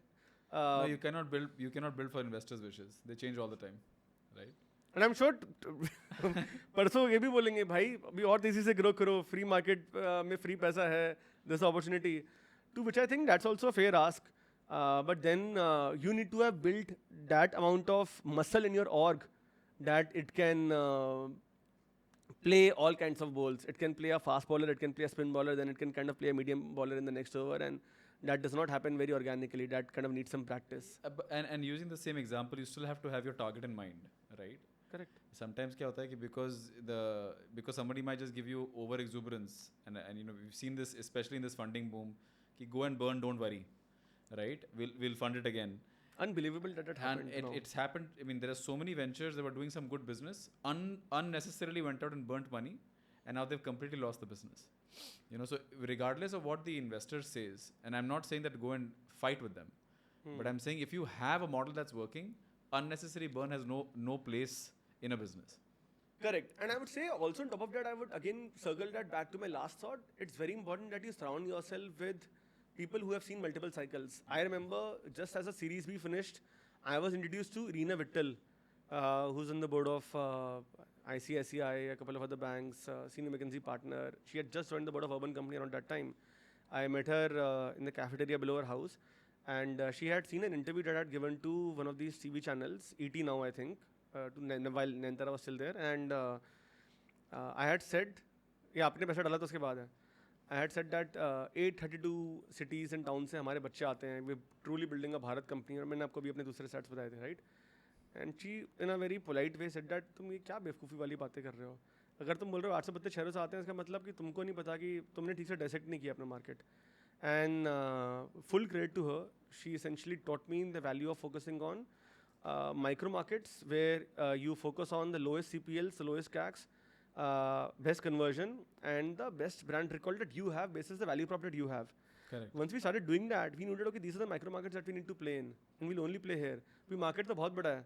मेरे मार्केट के अंदर I am never gonna probably get to 15-20% market share. वो होने ही नहीं वाला. जो $7 बिलियन की कंपनी है वो भी 4% मार्केट शेयर पे बैठी हुई है. मार्केट ज़्यादा तेज़ी से ग्रो कर रहा है.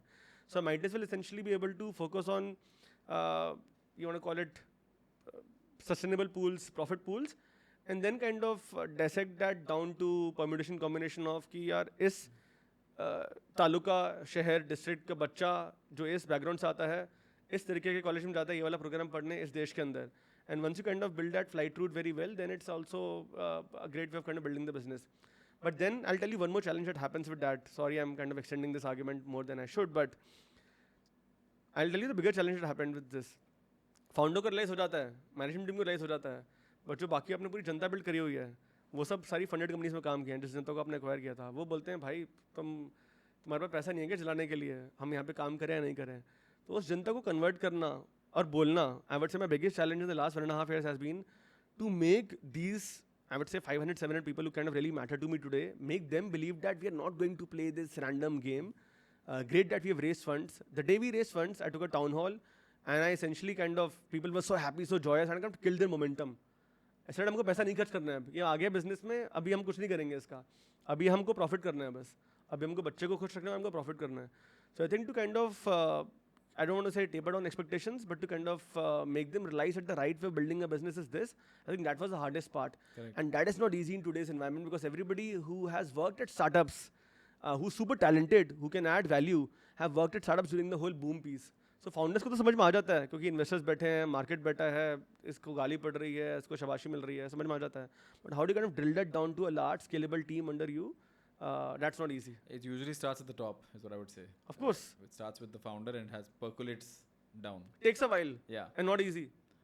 And in fact, sometimes, you know, and there was, you know, when we were talking about the Vista Rooms pivot, right? When Vista Rooms went from becoming a Oyo competitor to becoming a luxury homestay provider, and this was also on the podcast, one of the first ones.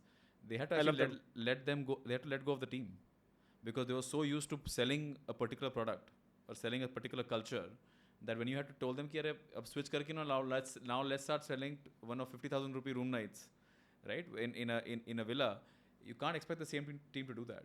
And that sometimes the tough conversations have to be had. It's sometimes easier to give birth than to raise the dead. No, correct. And that's a great example. Now coming to your two moonshots that I think are currently under play, which is Fly Finance and Fly Homes. Maybe a little bit about what these things are, because Fly Finance has not been profiled. Moonshot नहीं है वो, चंद्रयान को हम पहुंच गए हैं वहाँ पे लैंड कर गए हैं, अभी ले आएंगे चंदा को वापस. But that getting said, I think Fly Finance is something that you've been working on, like you said, since 2020, and it's now starting to now 2 really years, emerge. 3 months to that. Yeah, now starting to emerge really much. But what is Fly Finance? What does it do? What is Fly Homes?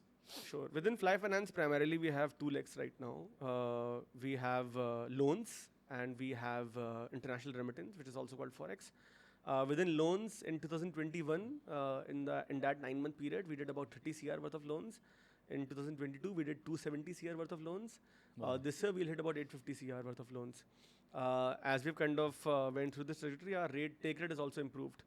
So we are now working with public lenders as well, like SBI and Union Bank. These are partnerships that we've cracked only in the last 3 months.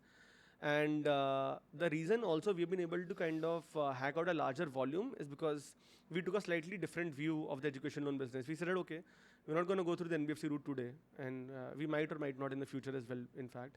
And we said that, but we're going to play by the student. People know us, people trust us. We did this brand study in 2021. We said that, okay, people trust us because we are student first. That's how we're going to basically play everything that we do. So we're going to play by the student, help students come together in communities and negotiate on their behalf for the best interest rates, for the best service, for the best terms and conditions. And that led us to bringing in customers. For example, a very interesting statistic here is that only 41% of Fly loans are leverage students now. Remaining almost 60% is non-leverage. So these are people who haven't used 41% are non-leverage. 41% are leverage, remaining is non-leverage. Wow. It is basically people who have not used a student recruitment service, admission service, have used some other service and are only coming to us for the loans part. Wonderful, wow. Yes, on the Forex piece, where when you invested, which is at the same time in the Forex business also picking up, we are doing about 1.5 crores a month in Forex in the 3rd month, I think, 4th month. And today, last month, like I said, we're doing about 100 CR plus now. And the other take rate has also kind of moved from 0.4 to now, right now, about 0.88, 0.91. And that has also largely happened because we were able to build that trust and with not just B2C partners, but also like B2B partners, not just consumers, but people who are those small mom and pop stores that we've aggregated as part of our B2B channel. They are trusting us to say, okay, you know what, I'm going to send my money through you. Because it's an Indian player, I trust you. And you have built a receivable solutions which ensures that I can immediately see कि मेरा पैसा hit हो गया, I can immediately see मेरा पैसा वापस आ गया है. So we are kind of giving, can I name companies? Of course I can. Yeah. eBix Cash and SBM का तो अभी कुछ लफड़ा चल रहा है. Right. And who else are we giving a run for their money? Federal Bank, I would imagine. Federal Bank. Yeah. And so people are preferring us over some of these players who have had a slightly more deeper, well-entrenched brand over the last 1 year. So do you intend to now eventually hive this off? I have a personal interest in that, as you already know. I am having conversations around that right now. So I think the advice that I've received is a lot of people see value in we hiving this off and this having a life of its own for both reasons. A, for the growth of this business. B, also to kind of protect the existing business. Correct. Because as we take more licenses in this, because my view on fintech, and you are the OG, so feel free to please correct me and enlighten me. But my view of, and I read a lot, I'm a compulsive reader, I read every single day, every single night. And my view has been that even if you are not, we might or might not go through the NBFC route in the in the next 12 months. But even if you're not doing anything and everything that is going to be regulated, you still go through that route early enough and you say that I want to be regulated. Yeah. I don't want the regulator to come to me and say that regulate karo. I want to go to the regulator and say that please regulate me. And I would rather go to the RBI myself and tell them that आप बताओ ये धंधा कर रहा हूँ मैं किस तरीके से इसको अच्छे तरीके से करें कैसा मेरा compliance 100% नहीं 200% हो and kind of run the business in that particular direction. So when we think about loans, when we think about forex, when we think about a bunch of other things that we're doing, we're also looking at lending to our leverage partners. That's 25% of our business right now, and we'll talk more about it after this conversation. When we kind of put all of those pieces together, it makes a lot more sense for us to hype this off separately, to grow this business faster, have people who can support this business, kind of add more value to it. At the same time, also protect this education business, which tomorrow, if somebody walks into our office, say from the RBI, says that ये दो चीज़ें ठीक से नहीं हो रही हैं, they should essentially not come to leverage, because leverage का business is very different. It's a marketplace of sorts. So I think it's going to benefit both the companies if that happens at some point in time. Of course, we need to protect the interests of all the stakeholders. I imagine that's not going to be easy. So let's see how But that I plays think out. there is I think we've discussed it. There is some value to also letting it go at some point, right? Maybe not today, but like as you've seen other unicorns also create unicorns out of them, from the India context, right? In Mobi created, a business Glance like and that. everything else. Yeah. No, I think you said. I think you said something really, which was valid. I think it has to happen at the right scale. It has to happen at a time when we are ready to kind of also shift to the next orbit. Uh, we have to kind of go back to the drawing board and realize that whether it's September 2023 or whether it's January 2024 or whether it's like December 2024. Yeah. I think we are in that process right now. And then we'll talk a little bit about fly homes, because then I want to get into the rapid fire and at least something personal before we get into rapid fire. But tell us about fly homes. I think fly homes is already becoming profitable. Is what you said. Fly Homes is profitable from the get-go, because so is Fly Finance, because in all of these businesses mostly, another factor in Fly Finance is that, so for Fly loans, it's 40-60. For Fly Forex, only 25% of our business is leveraged now. 75% is non-leverage. Wow. So it's taken a life of its own. So these are also considerations that are kind of helping us kind of think of what we spoke about. Anyway, coming back. So again, all of these businesses are largely margin accretive, right? Whatever is coming to the top line is largely coming to the bottom line. Because we've never spent a single dollar on marketing up till now in any of these businesses. These are actually essentially zero CAC businesses. Correct. Zero CAC businesses with hardly any intervention from the people side, mostly all product driven.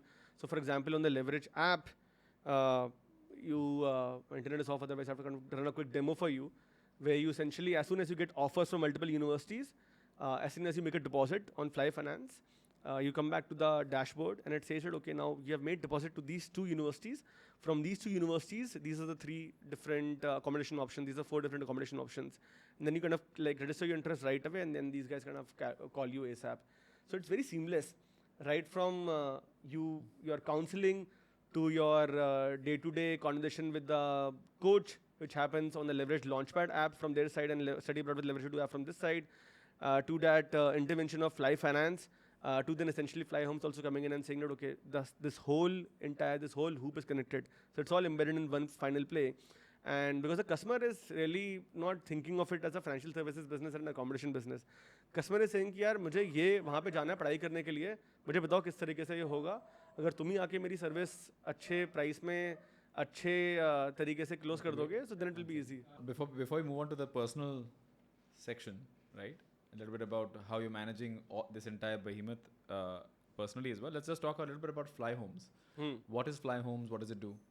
No, thank you. So Fly Homes again came up organically, just like Fly Finance, and we said, okay, for the same student, they're really struggling with their accommodation as well, and it is leading to some drop off from our existing funnel for the core business student recruitment.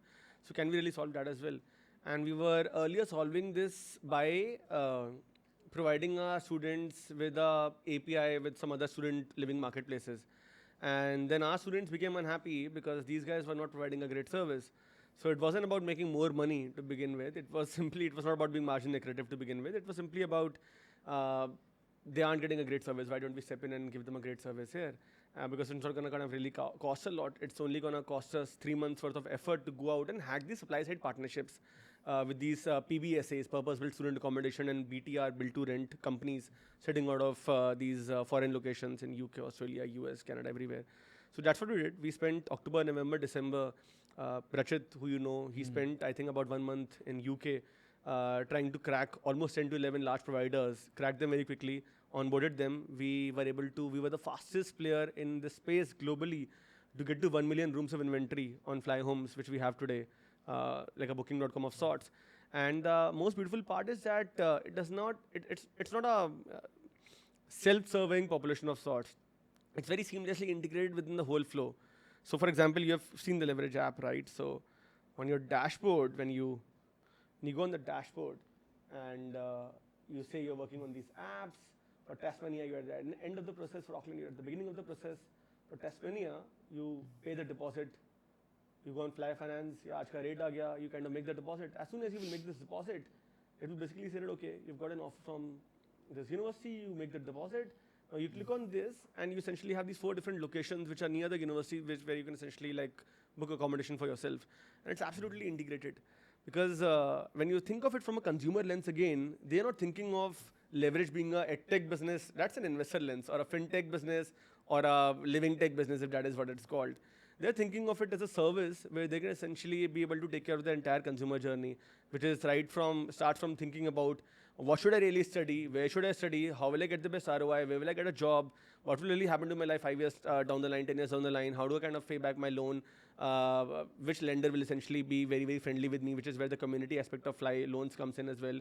And then how do I essentially kind of be very, very comfortably, give security to my parents and be in a very safe location, which is near to the university. So I think that this kind of just helped us close the loop very beautifully. Also, of course, made sure that our margins jump up, and it's a big reason. Fly Finance and Fly Homes are a large reason why we are like profitable today and why we And have you also see that 18% as a separate EBITDA. business at some point.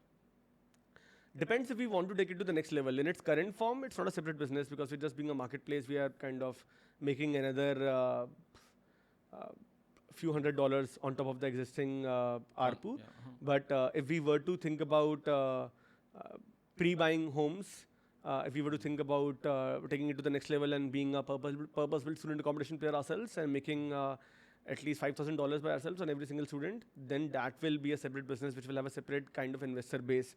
I think, and I'll just kind of double click on this for 30 seconds. When we think about whether something is a separate business or not, I think what's really important is that if I was a bootstrapped entrepreneur, I wouldn't necessarily have thought this way. But because you're a venture business, you have taken money from certain people for a certain kind of business that you're kind of doing. And you're also kind of, you are exposing them to unnecessary risks that they didn't kind of sign up for. There's a separate kind of business, which is fintech, and separate kind of risks that are associated with that.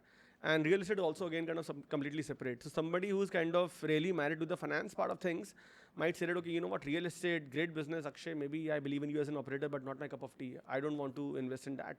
And somebody else might say that, you know what, the core business is great, just like you mentioned that for Fly Finance, but I'm more excited about this real estate thing which is happening. So I think that will have its own evolution as well, but it's definitely some time away. I don't think we are going public and kind of breaking this into multiple pieces. This is a couple of years off, at least right now.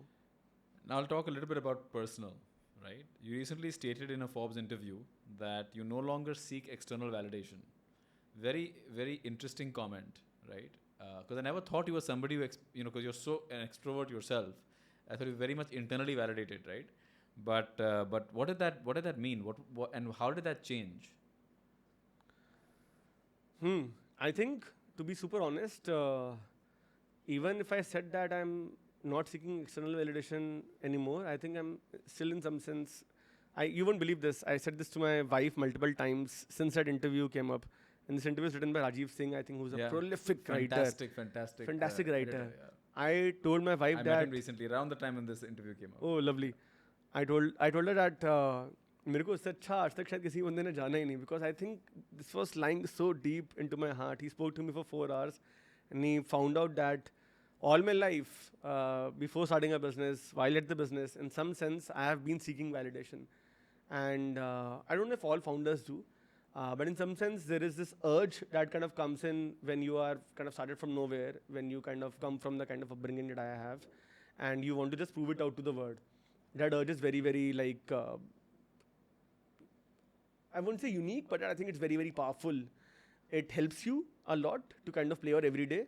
So every single time an investor will say no to you, that is kind of just adding to the larger corpus at the back of your head, which says that isko ye wala part dikhana hai, isko ye wala part dikhana hai. It's kind of just building it out onto you, right?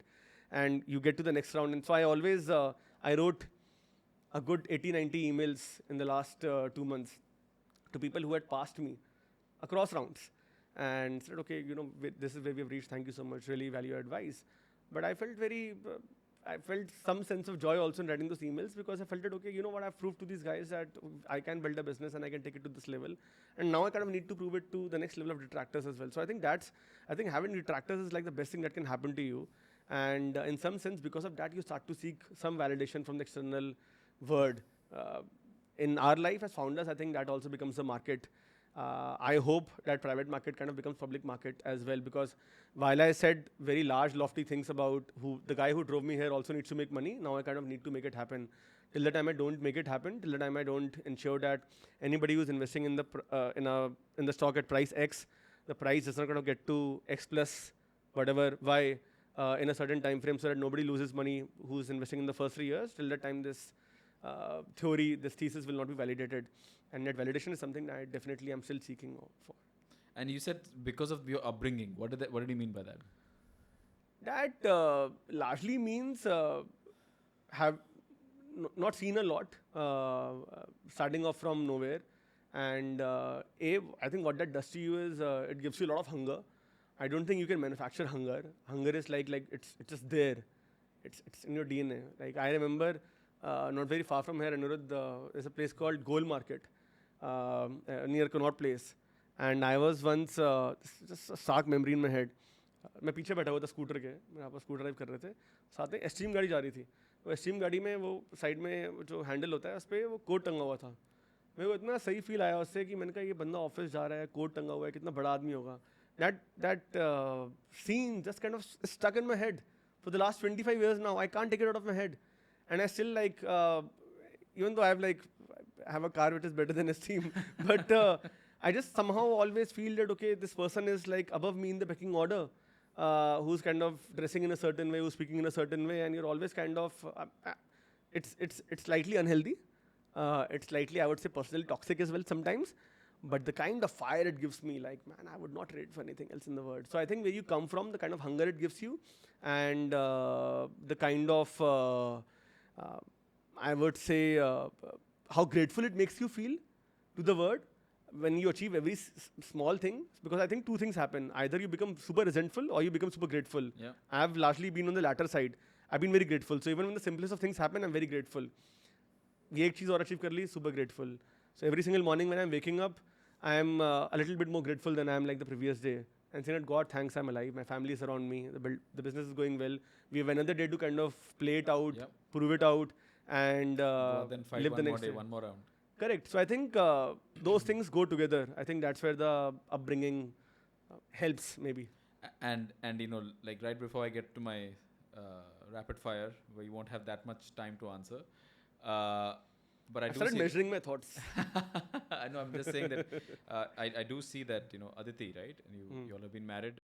It must be very difficult to maintain a marriage when you are this force of nature, and you travel the way you do. Most of your Instagram stories are about different countries and all the weather conditions. मजबूरी है वो तो, हाँ. पर आपने वो मजबूरी अपने आप में narrate भी की है. It's a downloaded मजबूरी, not one given to you. But but I also see you're very super committed to her, right? Very eloquently about her. So I just want to understand, like, how are you keeping the connection going when you're on a flight on a different continent almost every 5 to 7 days? How do you maintain that connection? Very deep question. We dated for 11 years before we got married, so I think that helps. She's a public services officer and she's not in town herself for 5 days a week. good. That helps. So she's also traveling. Chalo. So we have a good weekend marriage of sorts. We're together for 5 to 6 days a month, and those 5 or 6 days that we get are in some sense sacred to us. उसमें भी कुछ कभी-कभी काम आ जाता है. दो से दिन मिलते हैं. And then I think when you get very limited time, you try to always make the most of it. You're always missing the other person. And I think you just give each other a lot of strength because at the end of the day, I think there's a lot of respect which comes in towards each other's dreams. And I think when that respect kind of translates into how you kind of take care of each other, she knows that even if I'm in a different country, these are the 4 things on my mind. And there might be something which is very important to her, and this happens a lot of times, we talk about it like say 6 months later, but she just held it back because she knew that like I have that important meeting. मुझे उस pitch से पहले 10 minute मुझे अपने दिमाग में वो गाना सुनना है. Yeah. And I kind of need to keep my head clear and I need to kind of go and give my 100%. So of course, I think those things happen. That also seeing That's somebody so else. critical though, right? I think it's such a, and I'm going to ask you. And it's a gift. Yeah, to have somebody who understands that 10 minutes before the meeting, you need to be in a particular zone. Yep. You know, it's a very rare Super trait. critical. Yeah. Do you have a certain agenda? Like, do you do something when you are about to get in an important meeting? I used to listen to this song, I Am Number One by Love it. by Nelly, right? And that was one of my favorite. And then whenever I used to give an interview, right? And I'm talking about when I'm interviewing somebody, and this was very early in my career, it's a very super nerve-wracking thing to do, right? To go out there and interview somebody. So I got into the habit, and I used to do this for door-to-door sales, right? I used to go out and interview 500 people at one time. And these are people like, I was 24, 25, mujhe kya pata, mujhe kya... I know. You were talking about this in a panel. I've heard about this, Yeah. yes. So at that point, I used to actually see this video from Boiler Room, right? When Ben Affleck walks in with a particular face, and I used to just imitate the exact same face. Ki this face ke saath, I'm definitely going to look the part, right? And that's what used to get me through intense, grueling... Love that. Love that. So, And so close. So I have a playlist, and I try to think of the Guru Khan Desai closing scene whenever like I'm getting into a meeting. wow. I try to think of that phase and I'm trying to think of the scene. It's like all about imitation. I think a lot Yes. about what we do as founders is just about imitating, right? And very few people actually understand, that I know what you're saying. Yeah, that you're not doing anything original. You're basically emulating somebody else almost all the time. So multiple personalities into one personality. yeah, I think they're definitely there. Right? We're definitely good actors. I think founders are definitely good actors. I don't know if they can do it that well in front of a camera, but we have to act all the time. Last, I think advice that you would give to a founder today who's listening to this podcast and looking at marriage. Let's say he's sort of building and he's about to get married, right? What would be your advice in terms of like what you should discuss with your partner before taking the plunge? I think be very open and tell them that your dhanda is going to be your first husband/wife, as openly and as I'm again using the word as honestly as possible, because it is going to be that way. And I'm going to just extend that Yes, into a please. little bit. I think you were saying something that I would love to hear more about. Because I think a lot of, and this happens a lot because of the social media world that we live in. I think there is no substitute to working extremely hard. If you want to get to anywhere respectable, if you want to make any of your dreams come true, you have to work extremely hard. What sometimes happens is that people then equate that with, अच्छा फिर वो balance तो किया नहीं किया, अच्छा तो फिर वो work hard नहीं हम तो work smart करेंगे. I think all of that is like just ways of kind of saying that I don't want to work hard. Yeah. At least that's how I look at it. And that's how I kind of, that's the message I give to all my colleagues and everybody kind of that I mentor, that I have a chance to mentor. So there is going to be no substitute if you want to get to some place. And I think any entrepreneur, anybody kind of building a business for themselves, forget the money that they will make of it. I don't think anybody is driven to that large extent by money. I think they're really driven by the fact that am I satisfied with myself? Yeah. So a lot of days I'm not satisfied with what I've kind of given, and it doesn't let you sleep. It doesn't let you be in a healthy relationship. It doesn't let you breathe. And I'm not kidding you, right? So till the time you're not going to be 100% at work and you haven't given your best, क्योंकि आप और किसी को दिखा नहीं रहे हो, आप ना टीम को दिखा रहे हो, ना आप इन्वेस्टर को दिखा रहे हो, आप सिर्फ खुद को दिखा रहे हो. Yourself. Correct. So if you're not 100% yourself with your work, you cannot have a great relationship if you're that person. So this person will have to understand that if I don't let this person be their 110% at work, and they're not like satiated with what their work is giving them, then we're not going to have a very healthy relationship. As you get home. As you get home, because this person then needs to have kind of said that, okay, you know what, I championed this. अगर मैं फिर भी जीता हारा फर्क नहीं पड़ता, मैं जीती हारी फर्क नहीं पड़ता, मैंने अपना सब कुछ दे दिया आज, मैंने अपनी पूरी तरफ से सारा इनपुट दिया. I think if I just sort of crystallize that, what you're saying is that the person you're marrying, right, needs to be secure enough in themselves, right, to not try to compete with the business that the spouse is obviously elevating above them. That's one, and second is gradually. So because you asked me that about to get married. Yeah. And if there's history, of course, this will be helpful. But if there's no history, then you essentially integrate them into the business in the sense that, I'm not saying that you make them your co-founder or you kind of make them join the company. I'm just saying that you share those small challenges and you try to kind of get their view on that. in that sense, they also they understand the kind of stresses that you're dealing with. That happens to me a lot of time. We'll be discussing something and she must be thinking that, you know what, like, मैंने ये 3 चीज़ें बोली actually important है नहीं है. But I will tell her that, you know what, these are the 4 problems that I'm kind of dealing with right now. Very interesting. एक ये Bombay में Involve them in the journey, basically. Correct. Right? And so they don't feel left out. And then that person feels in a very, just putting it on in a very desi way that, boss, matlab, they're dealing with much bigger things. And there's so much stress. How are you dealing with it? I only have respect for you now. And okay, let me take a step back. And then we kind of maybe take this to like say 3 hours later or 6 hours later and let me help you solve this as well. And it happens retrospectively as well. So you kind of need to do it for your spouse as well. Support them in your career, like let them put their career first and be the same force, helping force, support force to them as well in their careers, so that they also kind of get the same feeling that they have the same respect for my ambition, they have the same respect for where I want to get to in my life, and try to make them into a better professional, try to make them a better version of them, what they are today as well. Actually, this was very sage advice. I think we can actually go on for another hour and we will not get done. But you know, I think this podcast would become a really long katha at that point. But really, I think you know the last part really is important, because I know of another listed company facing a similar issue where low employee morale, manufacturing business, and unfortunately people were quitting because in the exit interviews they're all complaining, you know, my wife or rather my spouse is unhappy because I mean when I come home I've been working all day in this factory, right, and I'm completely tired. I don't have the mental capacity at that point to really deal with what she has to say.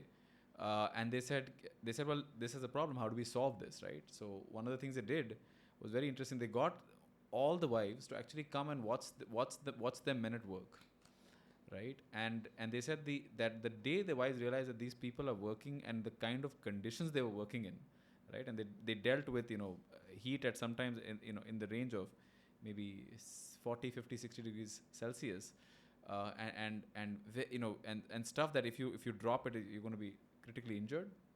It changed the morale, right? And suddenly the retention of the company went up. Just a simple, like you said, just involving them in the journey, so they understand whether when you're coming back home. And I'm not just saying this because it's a wife, or I could say the same thing for a husband. Is that when you come home, the other person wants to be feeling as involved as you have been the entire day, right? In your business. I think the same words flow through if you think of it in all of these things: respect, over communication, transparency. I think they just kind of lead you to get to a better life. Because they're a stakeholder too, whether we like it or not. Absolutely. So with that, Akshay, I'm going to end at least our talkative portion, and I'm going to now come to the rapid fire. Basically, I'm going to just throw some questions at you. The intent is going to be, please answer as quickly as possible. Do not think. Yeah, stretch it out, right? Me too. I think it's been a while we've been sitting here. And bring it on. And you know, I'm guessing we'll find something very interesting and exciting as we go along, right? So are you ready? Should we go? Yep. Okay. So from day one of your startup journey to today, describe the evolution in just 3 words. Became more granular. That's one word. Became more. I was more micro. I became more macro, and I kind of got more exposure and more mentorship. And third is became more secure. So you're saying granular, macro, secure, right? Okay. Which Indian startup founder would you love to collaborate with on a project? Vijay Shekhar Sharma. Why? Because he's a force of nature. He's also a force.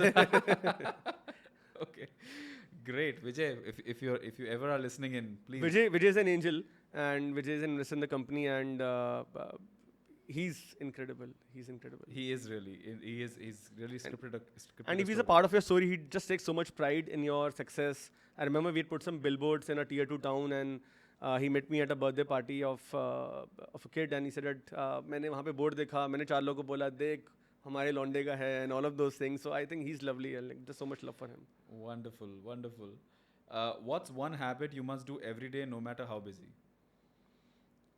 Spend time with my son, my German Shepherd son Buzo, and I don't think without those few minutes in the morning and few minutes at night, I can essentially be alive. Even if I'm not in town, I put a camera at the exact place where he kind of sits and has his meal. So I kind of switch that camera on wherever I am and kind of watch him on my screen and kind of then go to bed. Wow. Okay. So Bozo, right? Buzo. Sorry, Buzo. For or against remote work for startups? Super against. Super against. Why? Doesn't work. Doesn't work. I agree. I think enough said.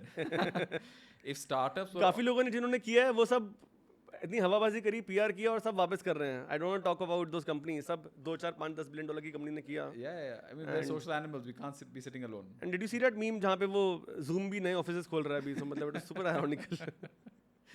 If startups were off the table, where would we find Akshay Chaturvedi today? I would be running an NGO, 5,000%. Maybe focus on animals.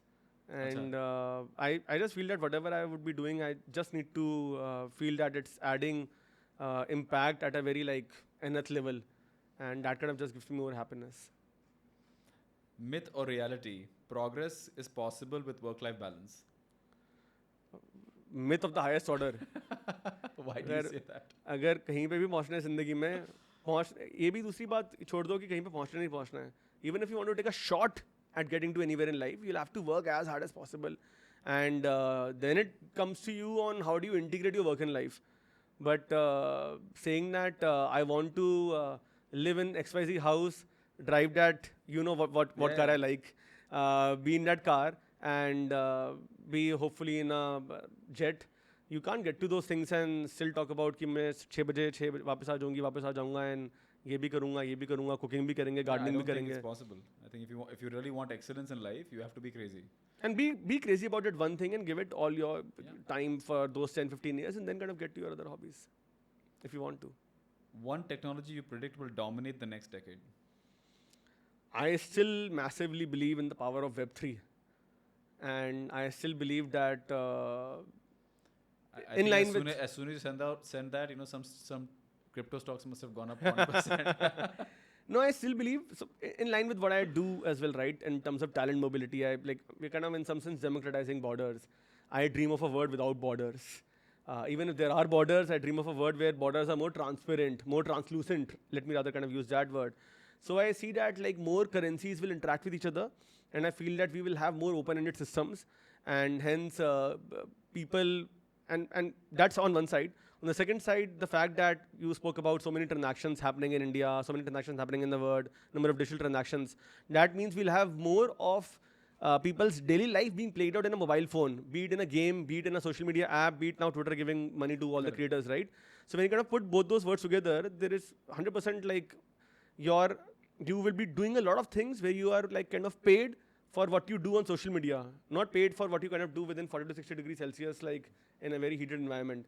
And as this happens, it's like the byproduct is going to be the fact that there are going to be tokens created where you get paid for this.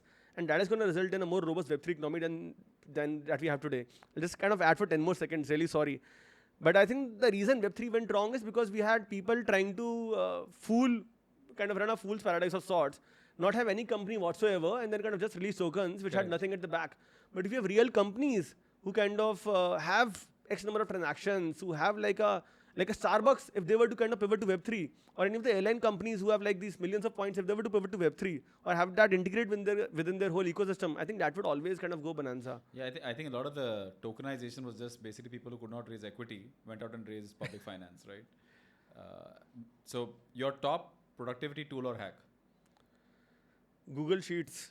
And I've tried everything in the world. I think I've tried every app. I've tried multiple tools. Now Google Sheet, and I have a 3-people founders office, which keeps me sane. They do 3 different things. And I think that's just like I can't operate without this ecosystem now. One piece of advice you'd give your younger self before starting LeverageEdu, or at the time you started LeverageEdu, what would you do different? I gave that advice to somebody this morning who was quitting us, works in our fly finance piece, very smart guy, and he's starting up now.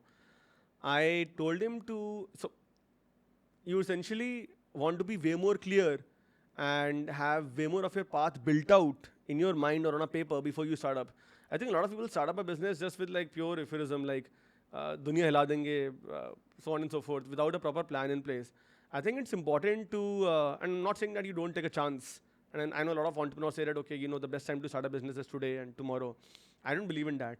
I believe that if you are at a place where your learning can be more, so possibly say you learn more in the next 1 year, and that will mean कि जो आप 6 साल में करते हैं ना शायद आप 3 साल में कर लोगे. Correct. Actually, providing structure using maybe even starting out in a McKinsey or a KPMG, Or wherever they that provide that structure and discipline that you can then translate into your correct, or entrepreneur. high growth startups, or Yeah. like say an early stage startup as well.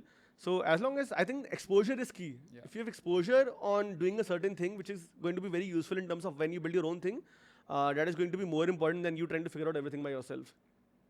One thing about the Indian startups ecosystem you wish to magically transform.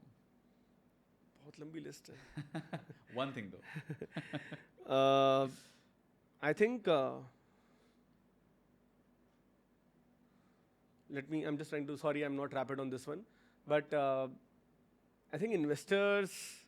Of course, it will be on the side of investors. I think investors being more respectful to founders when they are super young. I think a lot of investors demotivate a founder in their early 0 to 3 years, and they So don't using let more constructive criticism basically. constructive criticism, right? Like I've had investors who have said no to me and said no to me the right way. I'm saying no to you because of these 3 things, and sent a very nice email because your CAC is like this, and because you today as an entrepreneur or you today as an operator don't have an absolute control on how you will change these things in the business.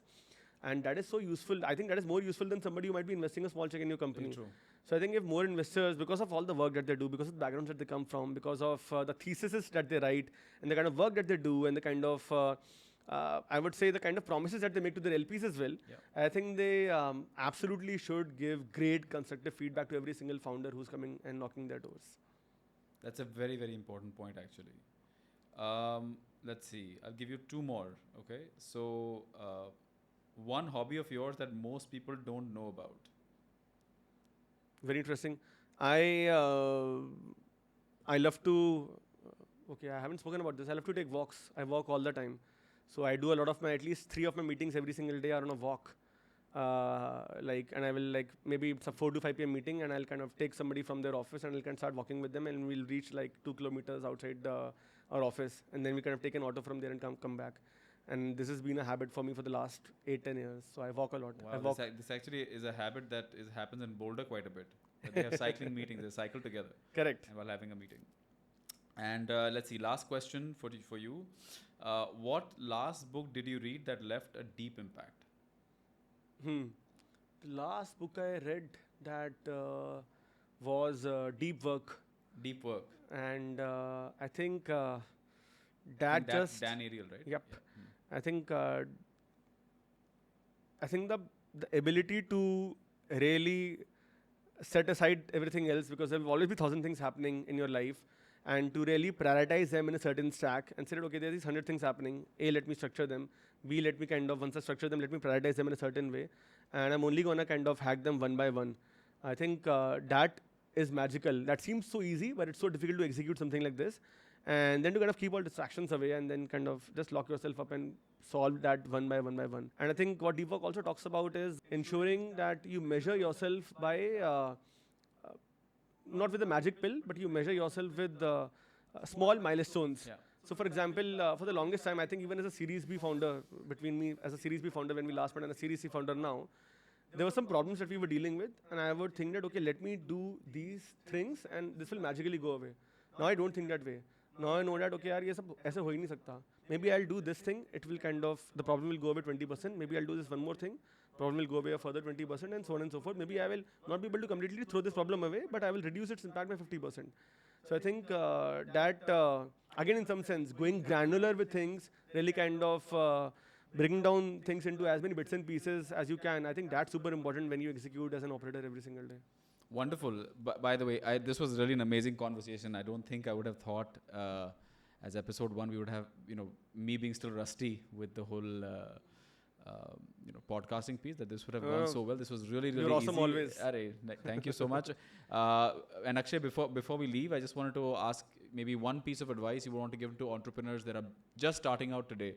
I know you spoke a little bit about that to the advice you're giving to the founder this morning.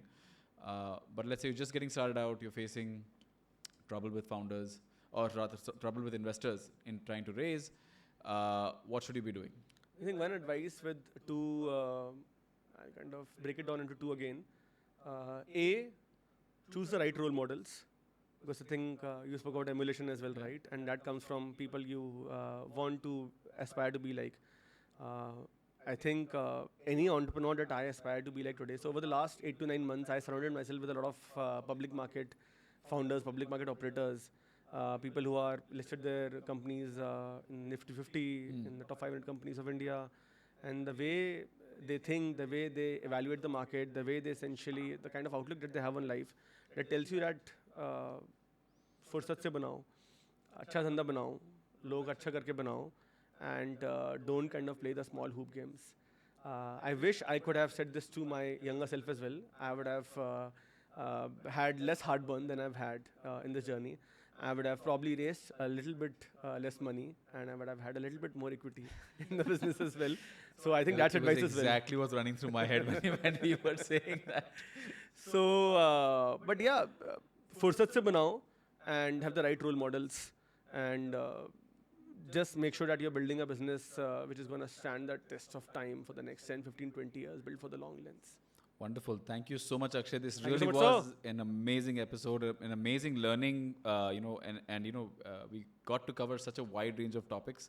Thank you so much once again. And guys, by the way, if you're a student or you know somebody who's looking to apply to go overseas, the website is www.leverageedu.com. Bang on.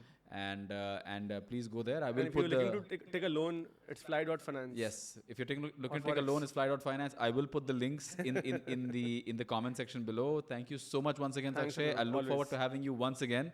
And by that time, hopefully, we won't be talking about a Series D or a Series E. We'll be talking to a public market founder who's taken his company public. Inshallah. Thank you so Cool. much. Thanks as always. Yeah. Cheers. Take care.